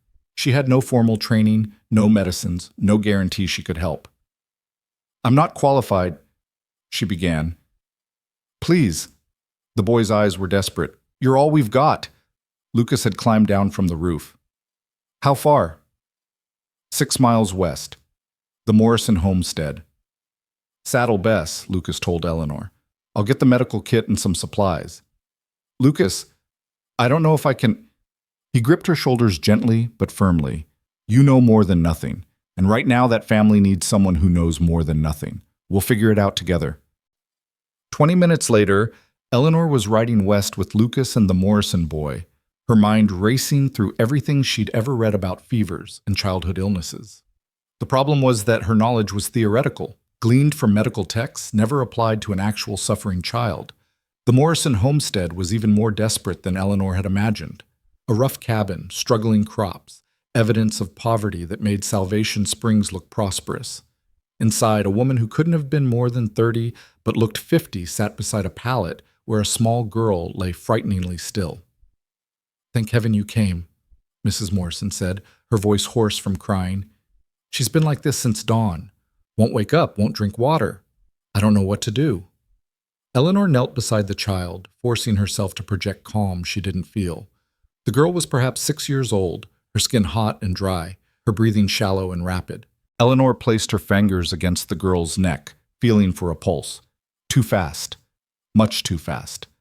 "How long has she had the fever?" Eleanor asked. 3 days. Started with a headache and chills, then the fever came on. I tried cold compresses, willow bark tea, everything I know, but nothing's working." Eleanor examined the child more carefully, looking for rashes, checking her eyes and throat, palpating her abdomen gently. The girl moaned but didn't wake. "Lucas, I need cool water, clean cloths, and any willow bark or feverfew we have in the supplies." Eleanor tried to remember everything she'd read about managing high fevers. "Mrs. Morrison, has she had any seizures? Any bleeding from the nose or ears?" "No, nothing like that, just the fever getting higher and higher." Eleanor's mind raced through possibilities. The lack of rash ruled out some contagions. No seizures was a good sign, but the dangerously high fever and the child's unresponsiveness were terrifying. "We need to bring the fever down," Eleanor said, more to herself than anyone else. "But too quickly could be dangerous. Gradual cooling, fluids if we can get her to swallow, and—" She hesitated, then made a decision. "We need to try to wake her. The longer she's unconscious, the more dangerous this becomes." For the next 4 hours, Eleanor worked with focused intensity, drawing on every scrap of knowledge she possessed and improvising the rest. She and Lucas took turns sponging the child with cool water, careful not to chill her too rapidly. They managed to get small amounts of willow bark tea into her mouth, drop by drop. Eleanor talked to the girl constantly, calling her name, asking her questions, trying to pull her back to consciousness. Mrs. Morrison hovered anxiously. "Is she going to die? Please tell me straight. Is my baby going to die?" Eleanor wanted to lie, to offer false comfort, but this woman deserved honesty.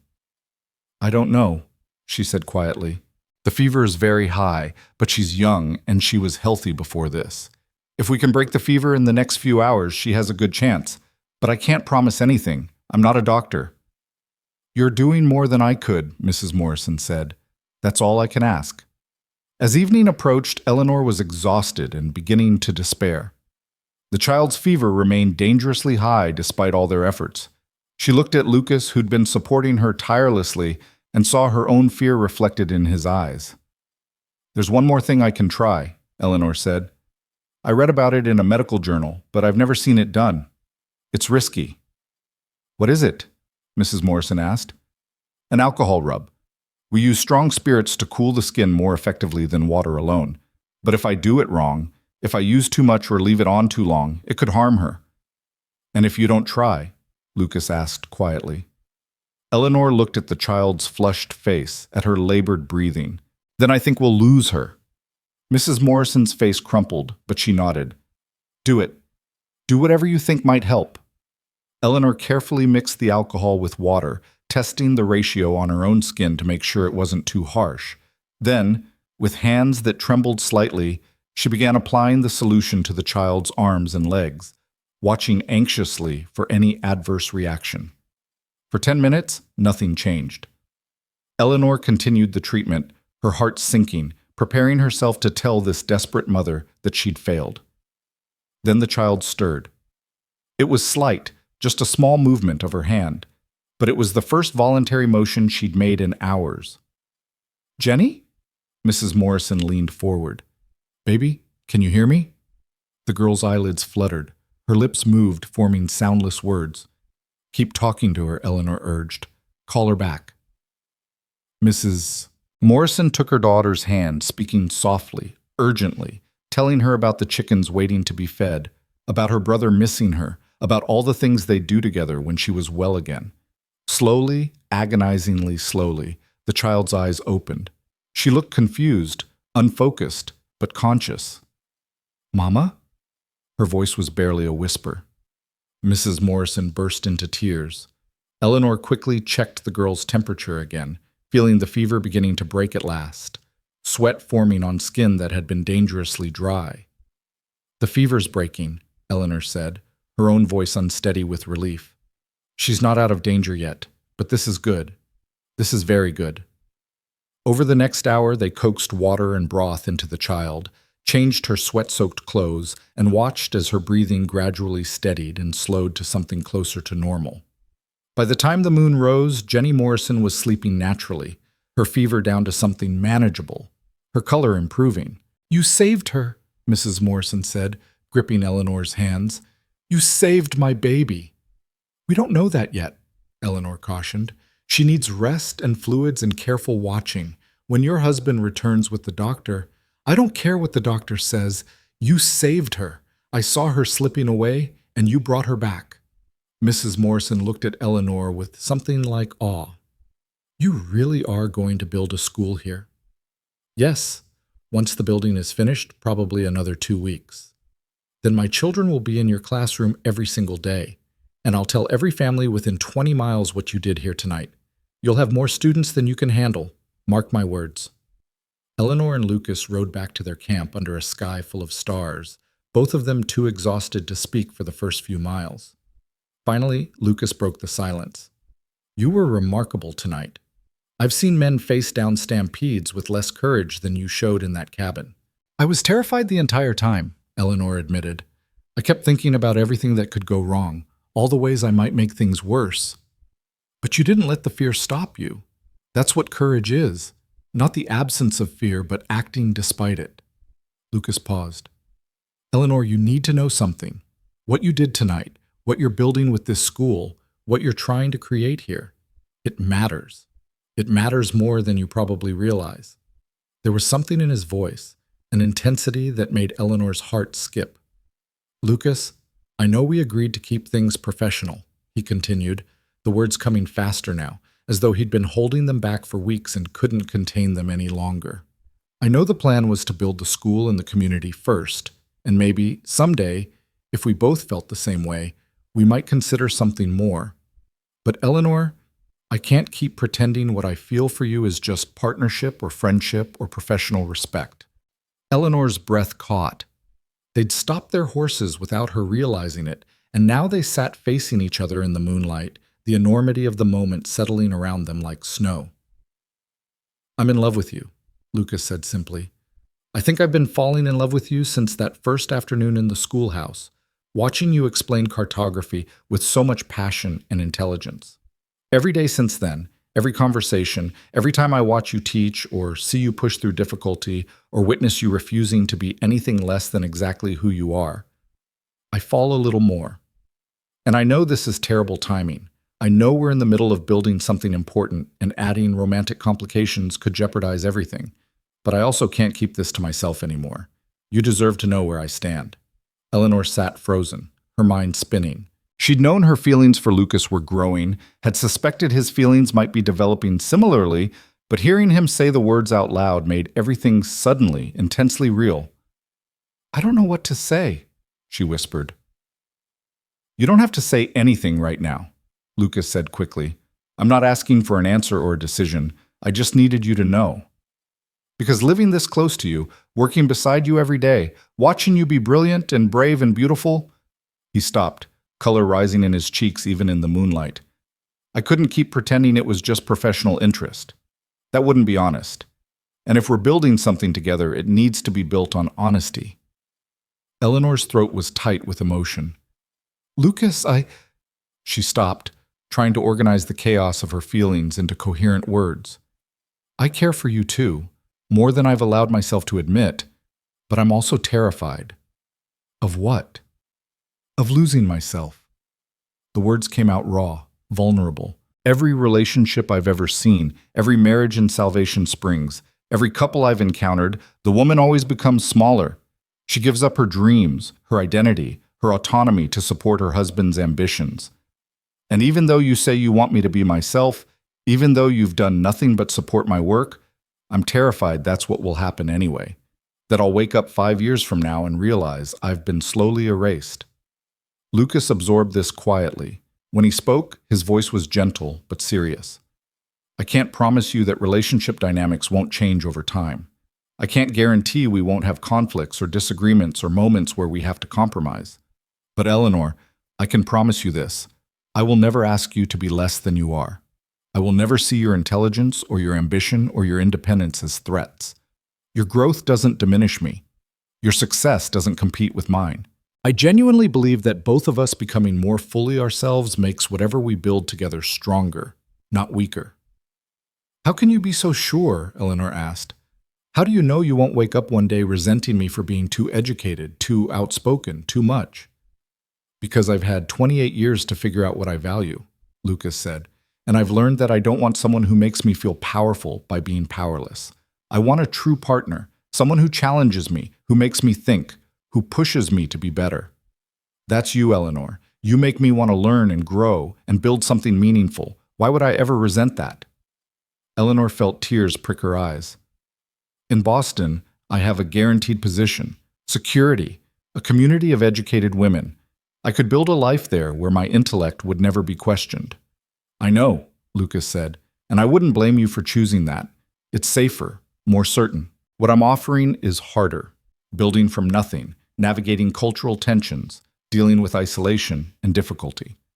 But Eleanor, in Boston, you'd be one teacher among many, following someone else's curriculum, fitting into someone else's vision. Here, you could create something entirely new, something that reflects your values and your dreams. Isn't that worth the risk? The question hung between them, enormous and unavoidable. Eleanor thought about the Boston letter, still tucked carefully among her belongings.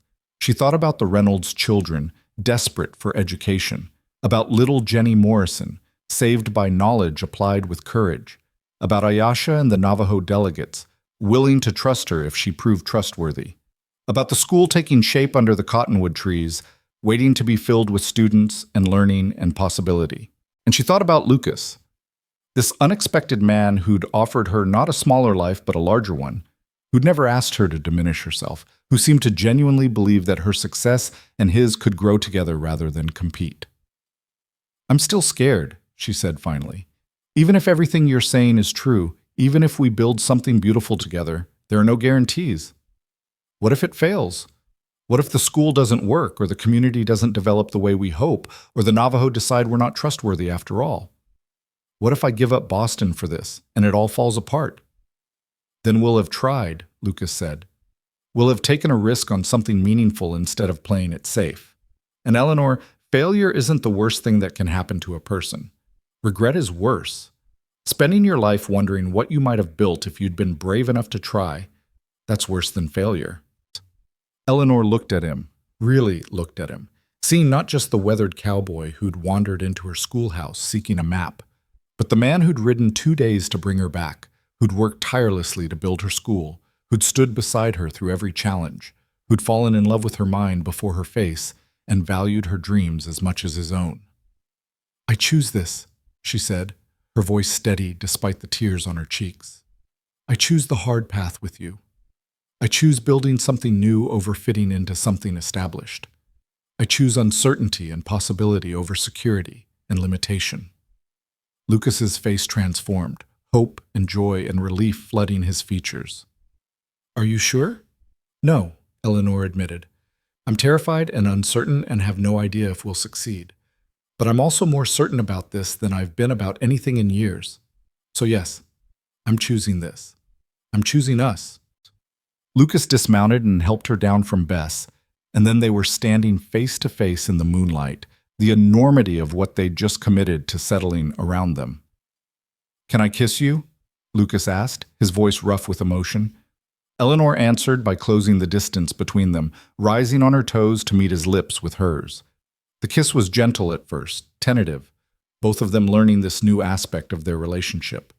Then it deepened, becoming more confident, more certain, a physical confirmation of the commitment they'd just made to each other. When they finally pulled apart, both breathing hard, Lucas rested his forehead against hers. We're really doing this, he said, wonder in his voice. Building a school, building a community, building a life together. We really are, Eleanor confirmed. And I have no idea what I'm doing, but I'm doing it anyway. Lucas laughed, the sound full of joy. That's the spirit of the frontier right there.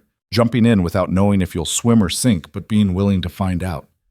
They rode the rest of the way back to camp in comfortable silence, hands occasionally brushing, both of them processing the shift in their relationship. When they reached their campsite, Samuel and Miguel were still awake, working by firelight on window frames for the schoolhouse. The Morrison girl? Samuel asked immediately. Fever broke, Eleanor said. She should recover fully. Miguel smiled. Good. The territory needs more people who can think and act under pressure. You'll make an excellent teacher, Miss Whitmore. Thank you, Miguel. And please, call me Eleanor. Later, lying in her bedroll looking up at the stars, Eleanor thought about the choice she'd made. She'd given up Boston, the security, the prestige, the guaranteed success. She'd committed to building something from nothing in difficult territory with a man she'd known for barely 2 months. It was possibly the most irrational decision she'd ever made. It also felt absolutely right. The next 2 weeks passed in a blur of construction and preparation. Word of Eleanor's work at the Morrison homestead spread quickly, and families began stopping by regularly, some to check on the school's progress, others to meet the teacher who'd saved Jenny Morrison's life. Still others to ask medical questions Eleanor did her best to answer with appropriate disclaimers about her limited training. You've become the unofficial doctor as well as the teacher, Lucas observed one evening after Eleanor had spent an hour advising a mother about treating her son's persistent cough. That's a lot of responsibility. It's terrifying, Eleanor admitted, but I can't turn people away when they need help and have nowhere else to go. I just wish I had more actual medical training instead of just book knowledge. Maybe that's something we add to the community eventually, Lucas suggested. A proper clinic, a trained doctor or nurse. Right now we're building the foundation, the school, the ranch, the relationships with neighbors. But as we grow, we can add more. The schoolhouse was nearly complete when Jennings returned with the rest of the crew and a wagon full of supplies. He took one look at Eleanor and Lucas standing close together, their body language unmistakable, and grinned. Well then, looks like more than just the school got built while I was gone. Eleanor felt herself blush, but Lucas just smiled and put his arm around her shoulders. Eleanor and I have reached an understanding. We're partners in every sense of the word now. About damn time, Samuel said, slapping Lucas on the back. We all saw this coming from the moment he rode back for you in Salvation Springs. The crew had brought more than just supplies. They'd brought news of families in Colorado interested in homesteading in the territory, of traders willing to establish roots through the area, of growing interest in the region as more people looked for land and opportunity. There's something else, Jennings said, his tone becoming more serious. I ran into a group from Salvation Springs when I stopped in Albuquerque for supplies. Apparently your sudden departure caused quite a stir, Miss Whitmore. The town council hired a new teacher, but she quit after 2 weeks. Couldn't handle the restrictions and the interference. Now they're without a school at all, and some of the families are angry about it. Eleanor felt a complicated mixture of vindication and sadness. I hope they find someone who can work within their limitations. Those children deserve education, even if the adults running the town don't understand what real education looks like. There's more, Jennings continued. That Caldwell fellow, the one who was bothering you, he's apparently been telling people you ran off with a cattle drover to live in sin, that you're a fallen woman who abandoned her moral responsibilities. Eleanor felt anger flash through her, but before she could respond, Lucas spoke, his voice hard. Let him talk. We know the truth. The people here know the truth. Whatever lies a bitter man tells in a town we'll never see again don't affect what we're building here. Actually, Eleanor said slowly, an idea forming, maybe we should address this directly. Not for Salvation Springs' benefit, but for ours. Lucas, what if we formalized our partnership legally? Not necessarily marriage right away, but a business contract that clearly defines our arrangement, our joint ownership of the school and ranch, our mutual responsibilities. That way, regardless of what Caldwell or anyone else says, we have legal documentation of our professional relationship. Lucas looked at her with surprise and growing admiration. That's brilliant, practical and strategic. It's also protective, Eleanor continued. If something happened to you, I'd want legal claim to continue the school, and vice versa. If something happened to me, you should have clear rights to continue building what we've started together. This isn't just about defending against gossip, it's about creating legal security for what we're building. Jennings nodded approvingly. Smart thinking. I can draft something basic, have it notarized next time I'm in Albuquerque. Won't be as solid as a lawyer's work, but it'll be better than nothing. That evening, Eleanor and Lucas sat down to work out the details of their partnership agreement. It was a strange kind of intimacy, discussing property rights and financial responsibilities and contingency planning, but it also felt profoundly important. They were building something that would outlast both of them, and giving it legal structure made it real in a way that even the physical schoolhouse didn't quite achieve. If we do decide to marry eventually, Lucas said carefully, this agreement stays in place, right? I don't want marriage to somehow erase your legal claim to what you've built. Eleanor looked up from the notes she was making, touched by his consideration. Lucas Reed, are you proposing to me? Not yet, he said with a smile. But eventually, yes. When the time is right, when we're both ready, I absolutely intend to ask you to marry me. And when I do, I want to make sure you know that marriage won't diminish your independence or your legal rights to what we've created together. Then when you do eventually ask, Eleanor said, I'll very likely say yes. But you're right. Let's make sure the legal structure protects what we're building, regardless of our personal relationship status. 2 days before the school's planned opening, Eleanor received an unexpected visitor. Ayasha arrived with 3 other Navajo women carrying baskets and bundles. We have brought gifts for the school, Ayasha said through the translator. Blankets for the children to sit on, dried herbs for medicine. And, she gestured to one of the younger women, my daughter Desba will teach Navajo language and traditions to any students who wish to learn. Eleanor felt tears of gratitude well up. That's incredibly generous. Thank you, all of you. Ayasha studied Eleanor intently.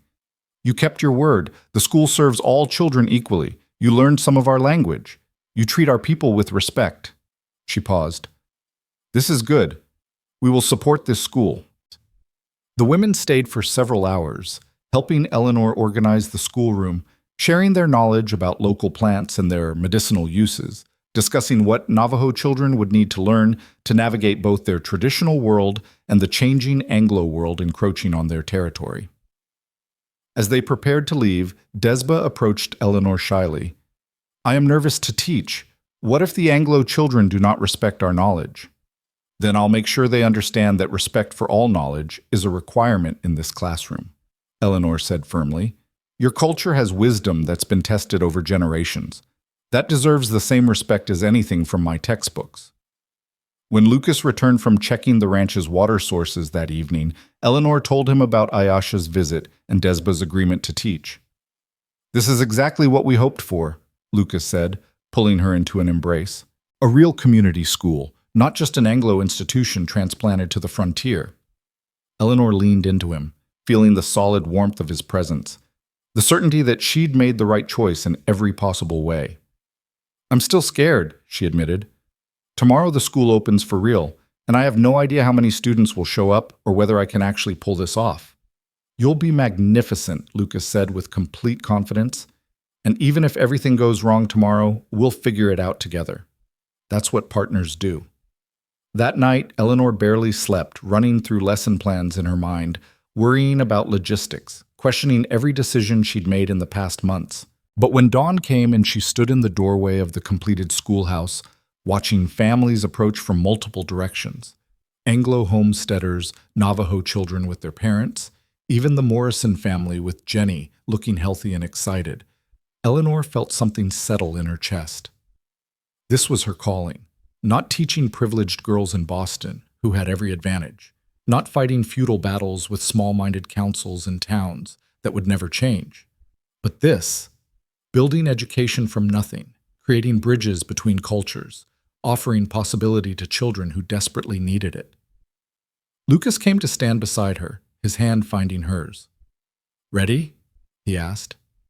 Eleanor looked at the schoolhouse, at the families gathering, at the vast Arizona territory stretching in every direction, full of challenges and possibilities in equal measure.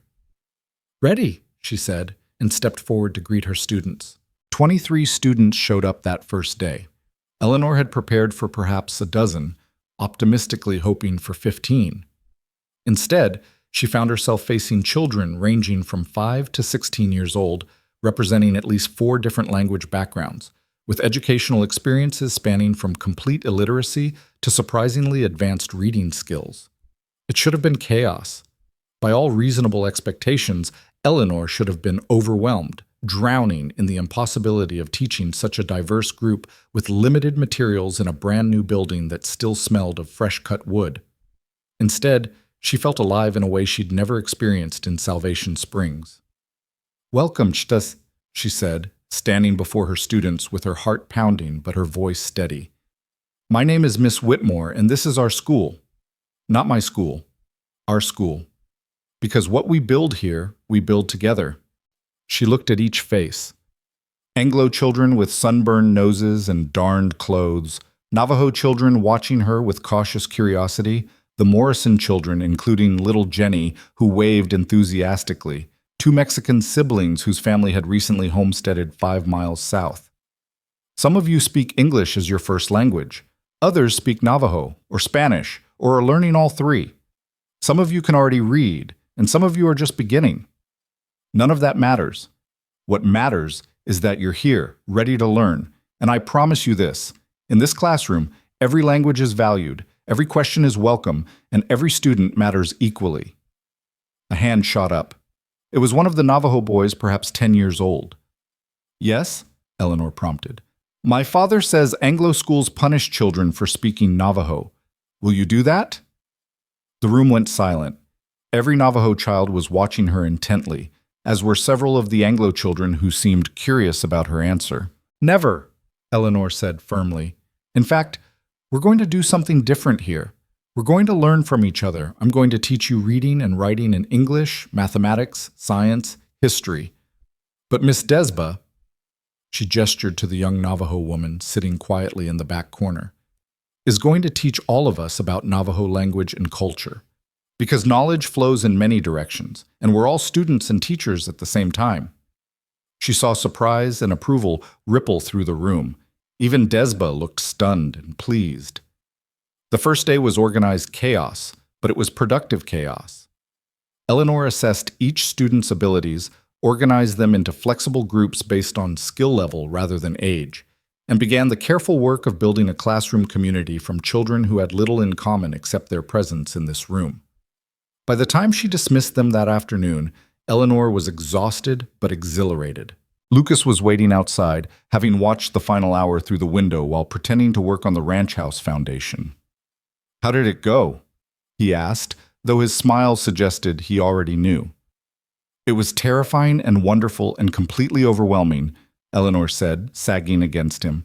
"I have no idea what I'm doing, but I think we're actually going to make this work." "Of course you are," Lucas said, kissing her forehead. "I never doubted it for a moment." The first weeks of school were a learning experience for everyone. Eleanor developed a system where older students helped teach younger ones, creating a cooperative environment rather than a competitive one.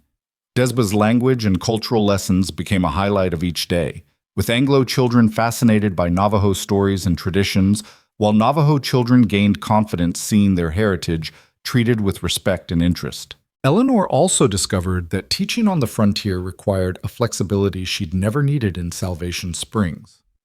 When one of the homesteading families needed all hands for harvest, their children missed a week of school, so Eleanor prepared packets of work they could do in the evenings and adjusted her lessons to accommodate their absence. When winter storms made travel dangerous, she held lessons for whichever children could make it safely and sent materials home with them for their siblings. The community began to coalesce around the school in ways Eleanor hadn't anticipated. Parents started gathering after they dropped off their children, exchanging news and assistance. Martha Reynolds organized a lending library using books donated from various households. The Morrison family, still grateful for Eleanor's help with Jenny, provided fresh milk and eggs for students who came to school without breakfast. Lucas's ranch was thriving as well. With Jennings managing much of the daily cattle operation, Lucas had time to work on building the ranch house and establishing relationships with neighboring homesteaders and Navajo communities. He and Eleanor fell into an easy rhythm, working separately during the day, coming together in the evenings to share meals and conversation, planning their future with a mixture of practicality and dreams. 3 months into the school year, Eleanor received a letter that had been forwarded through multiple locations before finally reaching her. It was from the Boston Ladies Educational Society, inquiring about her decision regarding their teaching offer. She read it sitting at her desk after school had dismissed, remembering the woman she'd been when she first received their invitation, that Eleanor had been desperate for escape, willing to travel 3,000 miles to find a place where her education wouldn't be seen as a character flaw. This Eleanor had built that place herself. She wrote back that evening, declining their generous offer, but thanking them for the opportunity. She also included a detailed description of the school she'd established, the multicultural curriculum she was developing, and the challenges of frontier education. Perhaps, she suggested, their society might be interested in supporting such efforts with donated books and materials. "Are you sure?" Lucas asked, reading over her shoulder. "Boston would be easier in many ways, more resources, more support, less daily struggle." "I'm absolutely sure," Eleanor said. "I don't want easier. I want meaningful." And this, she gestured to the schoolhouse visible through their window, to the ranch taking shape around them, to the vast territory beyond. "This is the most meaningful thing I've ever done." Lucas wrapped his arms around her from behind, resting his chin on her shoulder. "Have I mentioned lately that I'm in awe of you?" "Not since this morning," Eleanor said, leaning back into his warmth. "But I never tire of hearing it." Winter brought new challenges. Snow made travel difficult, and several students couldn't attend regularly. Eleanor adapted by riding to distant homesteads when weather permitted, bringing lessons and materials directly to families who couldn't make the journey to school. Lucas accompanied her on these trips, and together they became fixtures in the scattered community, the teacher and the rancher who were building something new. It was during one of these winter visits that Eleanor had a conversation that would change everything. They'd stopped at a Navajo settlement to drop off materials for Desba's younger siblings. While Lucas discussed cattle and grazing rights with the men, Eleanor sat with a group of Navajo women who were working on traditional weaving. Ayasha was there, her skilled hands moving the shuttle with practiced ease. "You have done well with the school," she said in carefully pronounced English. "My grandson speaks of his lessons with excitement. This is good." "Thank you," Eleanor said. "Desba has been invaluable. The children love learning from her." "She grows in confidence," Ayasha agreed. "Teaching has been good for her." She paused, seeming to consider her words carefully. "There is something we have been discussing among the women, a proposal we would like to make to you." Eleanor waited, intrigued. Many Navajo women hold knowledge about plants, about healing, about the land and seasons.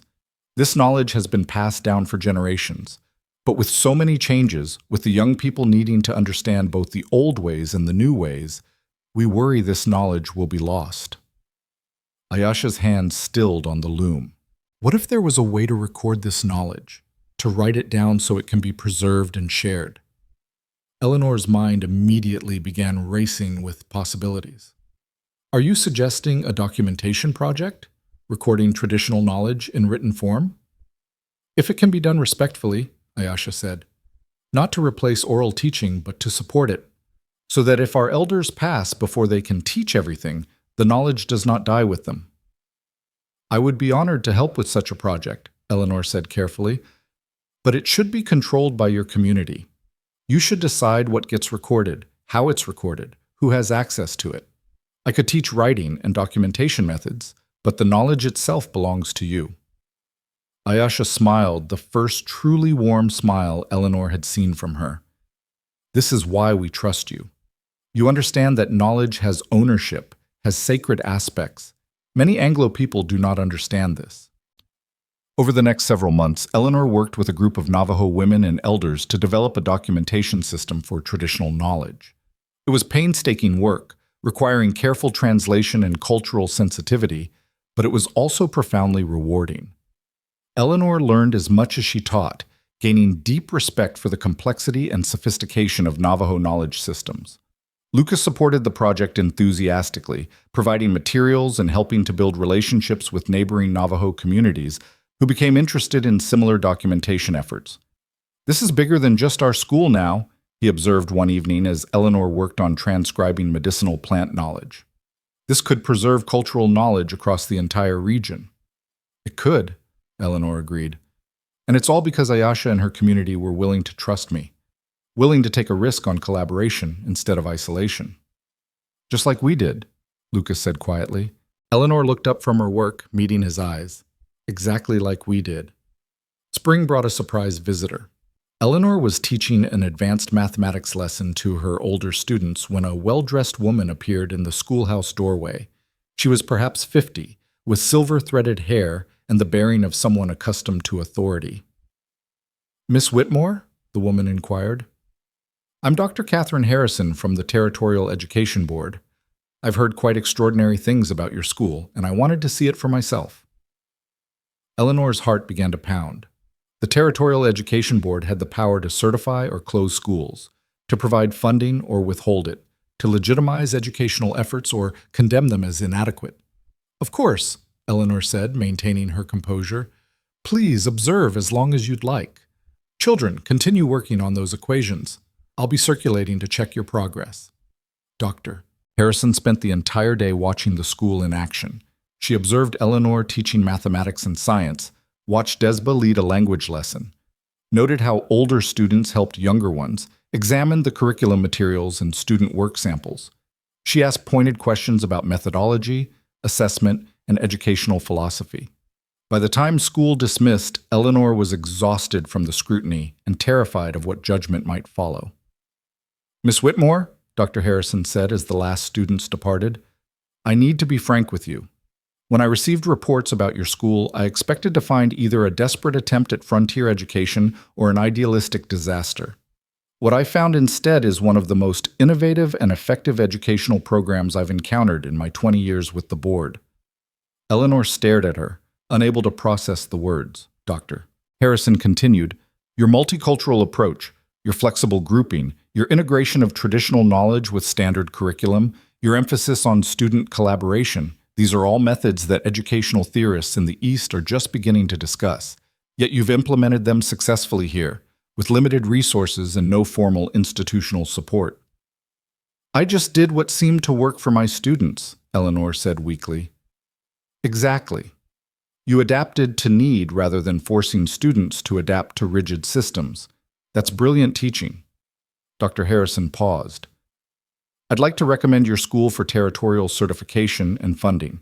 I'd also like to invite you to present your methods at our annual educational conference in Santa Fe this fall. Other teachers in the territory could learn tremendously from what you've built here." After Dr. Harrison left, Eleanor sat in the empty schoolhouse, overwhelmed. Lucas found her there an hour later, staring at the wall with a dazed expression. "What happened?" he asked, immediately concerned. Eleanor told him about Dr. Harrison's visit and evaluation, her voice still shocked. "She said we're innovative. She wants to fund the school and have me present at a conference. Lucas, I don't understand.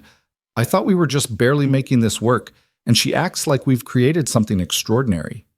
Lucas pulled up a chair beside her, taking her hands.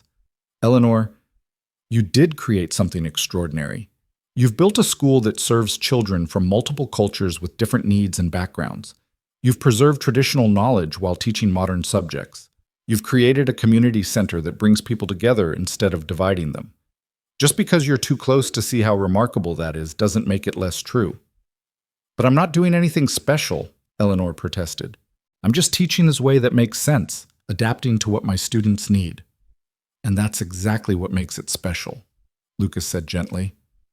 "Most teachers force students to adapt to one rigid system. You've created a system that adapts to students. That's revolutionary, even if you don't see it that way." That evening, as they sat together planning improvements for the school with the anticipated territorial funding, Eleanor felt a profound sense of completion. Not that her work was finished, there would always be more to do, more students to teach, more methods to refine.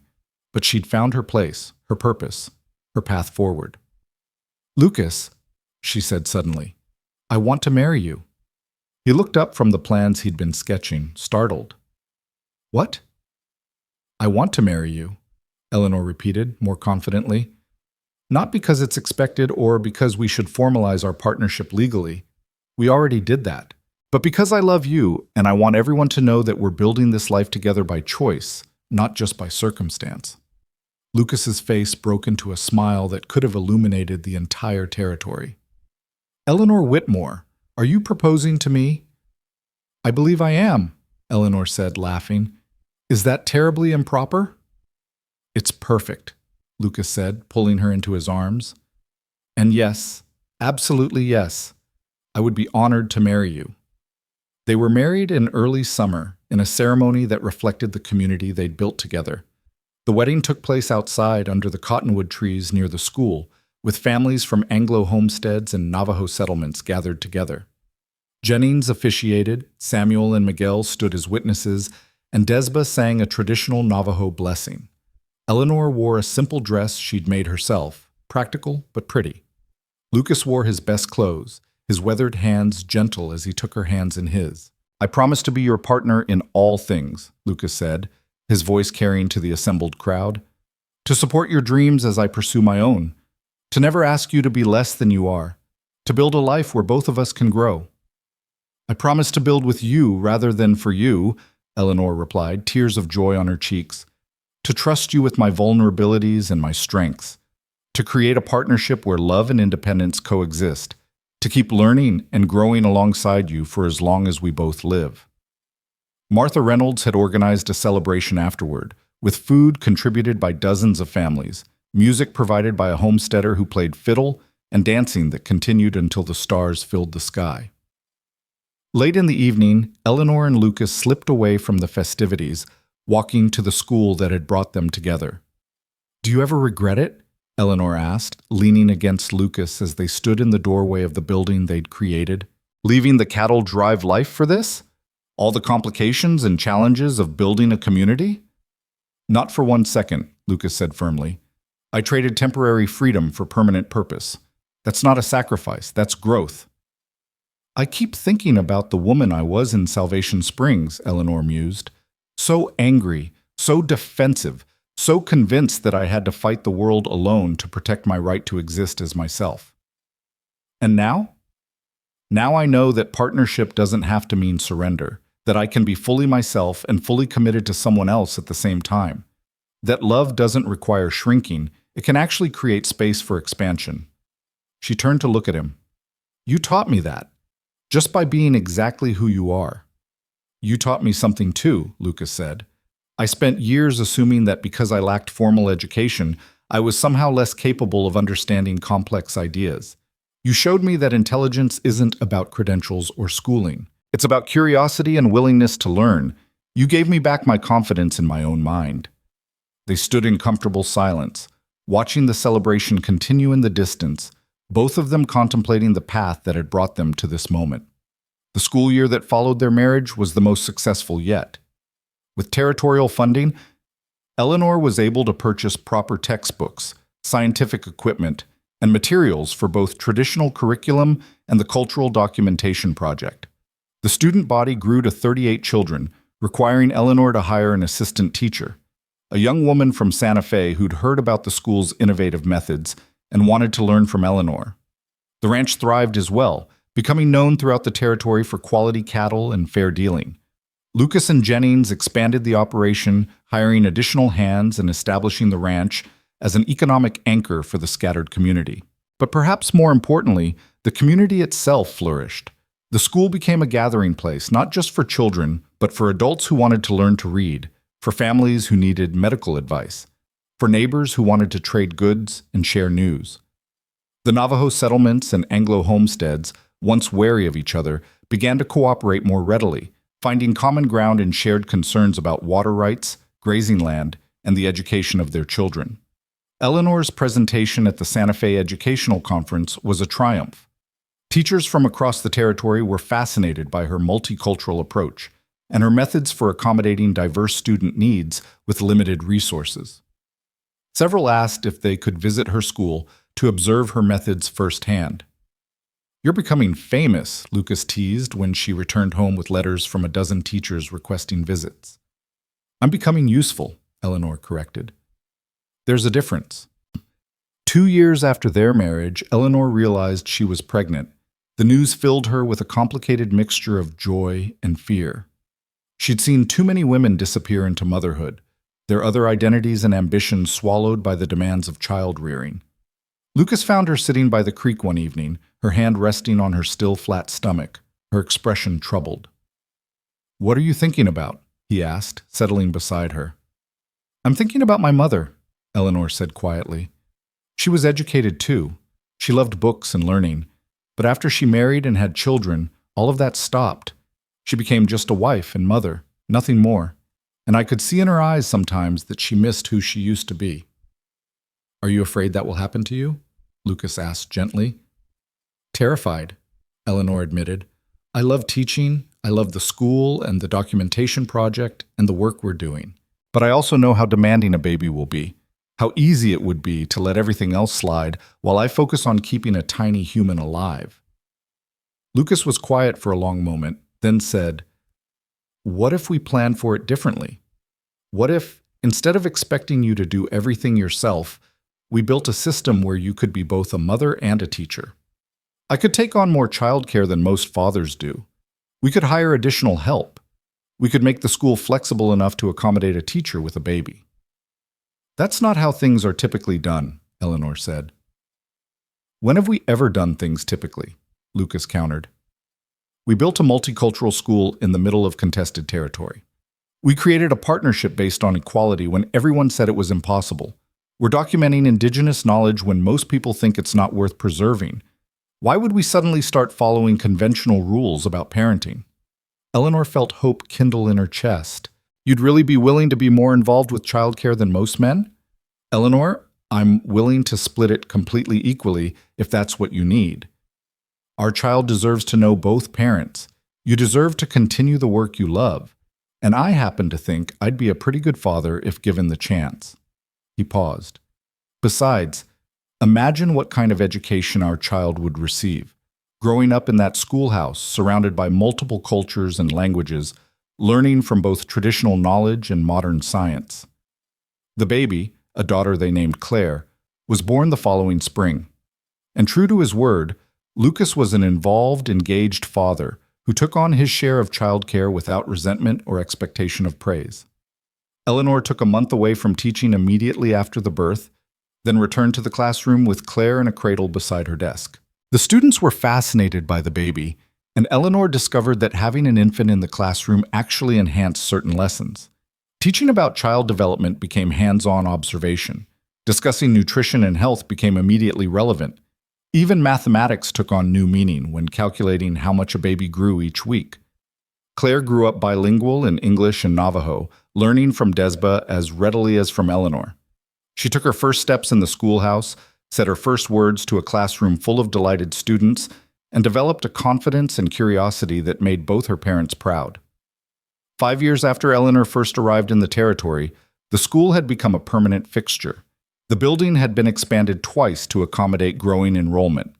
Eleanor had trained 3 assistant teachers who went on to establish similar programs in other parts of the territory. The cultural documentation project had expanded to include 5 different Navajo communities and had attracted interest from anthropologists and educators across the country. The ranch was equally successful, providing economic stability for the family and employment for several local people. Lucas had become a respected leader in the community, known for fair dealing and innovative approaches to ranching that worked with the land rather than against it. One evening, Eleanor and Lucas sat on the porch of their ranch house, watching Claire play in the yard with Samuel's children. The sun was setting over the distant mountains, painting the sky in shades of gold and crimson. "Do you remember that first conversation in the Salvation Springs schoolhouse?" Eleanor asked. "When you just wanted a map and I ended up explaining coordinate systems?" Lucas laughed. "I remember thinking you were the most fascinating person I'd ever met, also slightly terrifying. You had this intensity when you talked about geography, like it was the most important thing in the world." "It was important," Eleanor said, "because it meant someone was actually listening to me instead of tolerating me or trying to shut me up." "I'm glad I listened," Lucas said. "Best decision I ever made walking into that schoolhouse." "Second best," Eleanor corrected. The best decision was coming back for me after the council fired me. That's when everything changed. You would have been fine in Boston, Lucas said. Probably would have built something remarkable there, too. Maybe, Eleanor agreed. But it wouldn't have been this. It wouldn't have been ours. They sat in comfortable silence, watching the territory they'd helped shape spread out before them. This land that had once seemed so hostile and unforgiving had become home, had become the foundation for a community that was truly innovative in its inclusivity and its approach to education and cultural preservation. Eleanor thought about the letter she'd recently written to Margaret Chen in Salvation Springs, updating her on the school's success. Margaret had written back with news that the town had finally found a teacher willing to stay, though the curriculum remained restrictive and uninspired. But Sarah Chen, now 15, was planning to apply to the territorial teaching program, inspired by the education she'd received in Eleanor's classroom during those brief months before everything changed. Some seeds took time to grow, Eleanor reflected. Some changes happened slowly, almost invisibly, before suddenly becoming undeniable. Eleanor, Lucas said suddenly, I need to tell you something. She turned to look at him, concerned by his serious tone. I know we built this together, he continued. I know I contributed the land and the labor and the community connections. But I want you to understand this is yours. The school, the documentation project, the reputation you've built as an innovative educator. That's all because of who you are and what you've created. I was just lucky enough to provide the opportunity. Lucas, that's not... Let me finish, he said gently. In Salvation Springs, they told you that you were too educated, too intelligent, too much. They made you believe that being yourself was a liability. But Eleanor, being exactly who you are, brilliant and stubborn and endlessly curious and absolutely unwilling to make yourself smaller, that's what made all of this possible. Your refusal to shrink is what allowed everything here to grow. Eleanor felt tears well up. You know what the most remarkable thing is? I'm not the same person I was in Salvation Springs. I'm more myself, because you gave me space to expand instead of pressure to contract. That's the gift you gave me, Lucas. Not opportunity, not land, not even love. Though those all matter too. You gave me permission to become more fully myself than I ever could have been alone. We gave that to each other, Lucas said, taking her hand. I'm a better man, a better thinker, a better person, because you challenged me to learn and grow. This partnership worked because we both believed the other deserved to thrive. As the stars began to appear in the darkening sky, Eleanor reflected on the journey that had brought her here. She'd left Salvation Springs believing she was fleeing judgment and limitation. But really, she'd been running toward possibility, toward a life where her education was an asset rather than an obstacle, toward a partnership based on mutual respect and shared dreams, toward a community that valued knowledge and growth over conformity and limitation. The woman who'd stood before the Salvation Springs Council, trembling with fury at their rejection, would hardly recognize this Eleanor. That woman had been defensive, isolated, convinced she had to fight the world alone to maintain her identity. This Eleanor knew that she didn't have to choose between love and independence, between community and individuality, between being herself and being accepted. She could have all of it, as long as she chose partners, in life, in work, in community, who understood that her growth enhanced rather than threatened what they built together. Claire ran up to the porch, breathless and grass-stained. Mama, tell me the story again about how you and Papa met. Eleanor pulled her daughter onto her lap, catching Lucas's eye over Claire's head. Well, she began, once upon a time there was a teacher who knew too much, and a cowboy who wanted to learn everything. And as Eleanor told the story of maps and conversations, of courage and choices, of building something new from nothing but possibility and partnership, she realized this was the lesson she most wanted to pass on.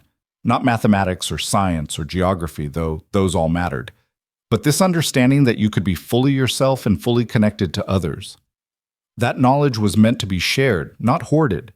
That the best communities were built not by everyone being the same, but by everyone having space to be different. The school she and Lucas had created would continue long after they were gone. The Cultural Documentation Project would preserve knowledge for generations. The community they'd helped build would adapt and grow, facing challenges they couldn't imagine yet. But the real legacy, Eleanor thought, wasn't buildings or programs or documented knowledge. It was the principle they'd proven through their lives together, that partnership didn't require surrender, that love could create space for growth, and that being too much for small-minded people just meant you were exactly right for building something extraordinary. As the night settled around them and Claire's questions finally wound down, Eleanor and Lucas sat together on their porch, hands entwined, looking out at the territory they'd claimed not through conquest, but through collaboration. They'd built a life that honored both of their dreams, a school that served an entire community, and a partnership that proved intelligence and independence could coexist with love and commitment. Eleanor had been told she was too educated for any man to want her. It turned out she'd just been waiting for the right man, one brave enough to say, "Teach me everything," and wise enough to grow alongside her rather than trying to contain her.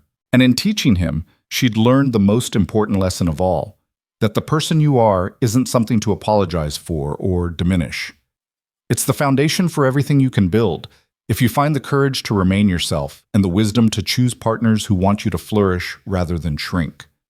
The stars wheeled overhead, ancient and constant. The territory stretched vast and full of promise in every direction.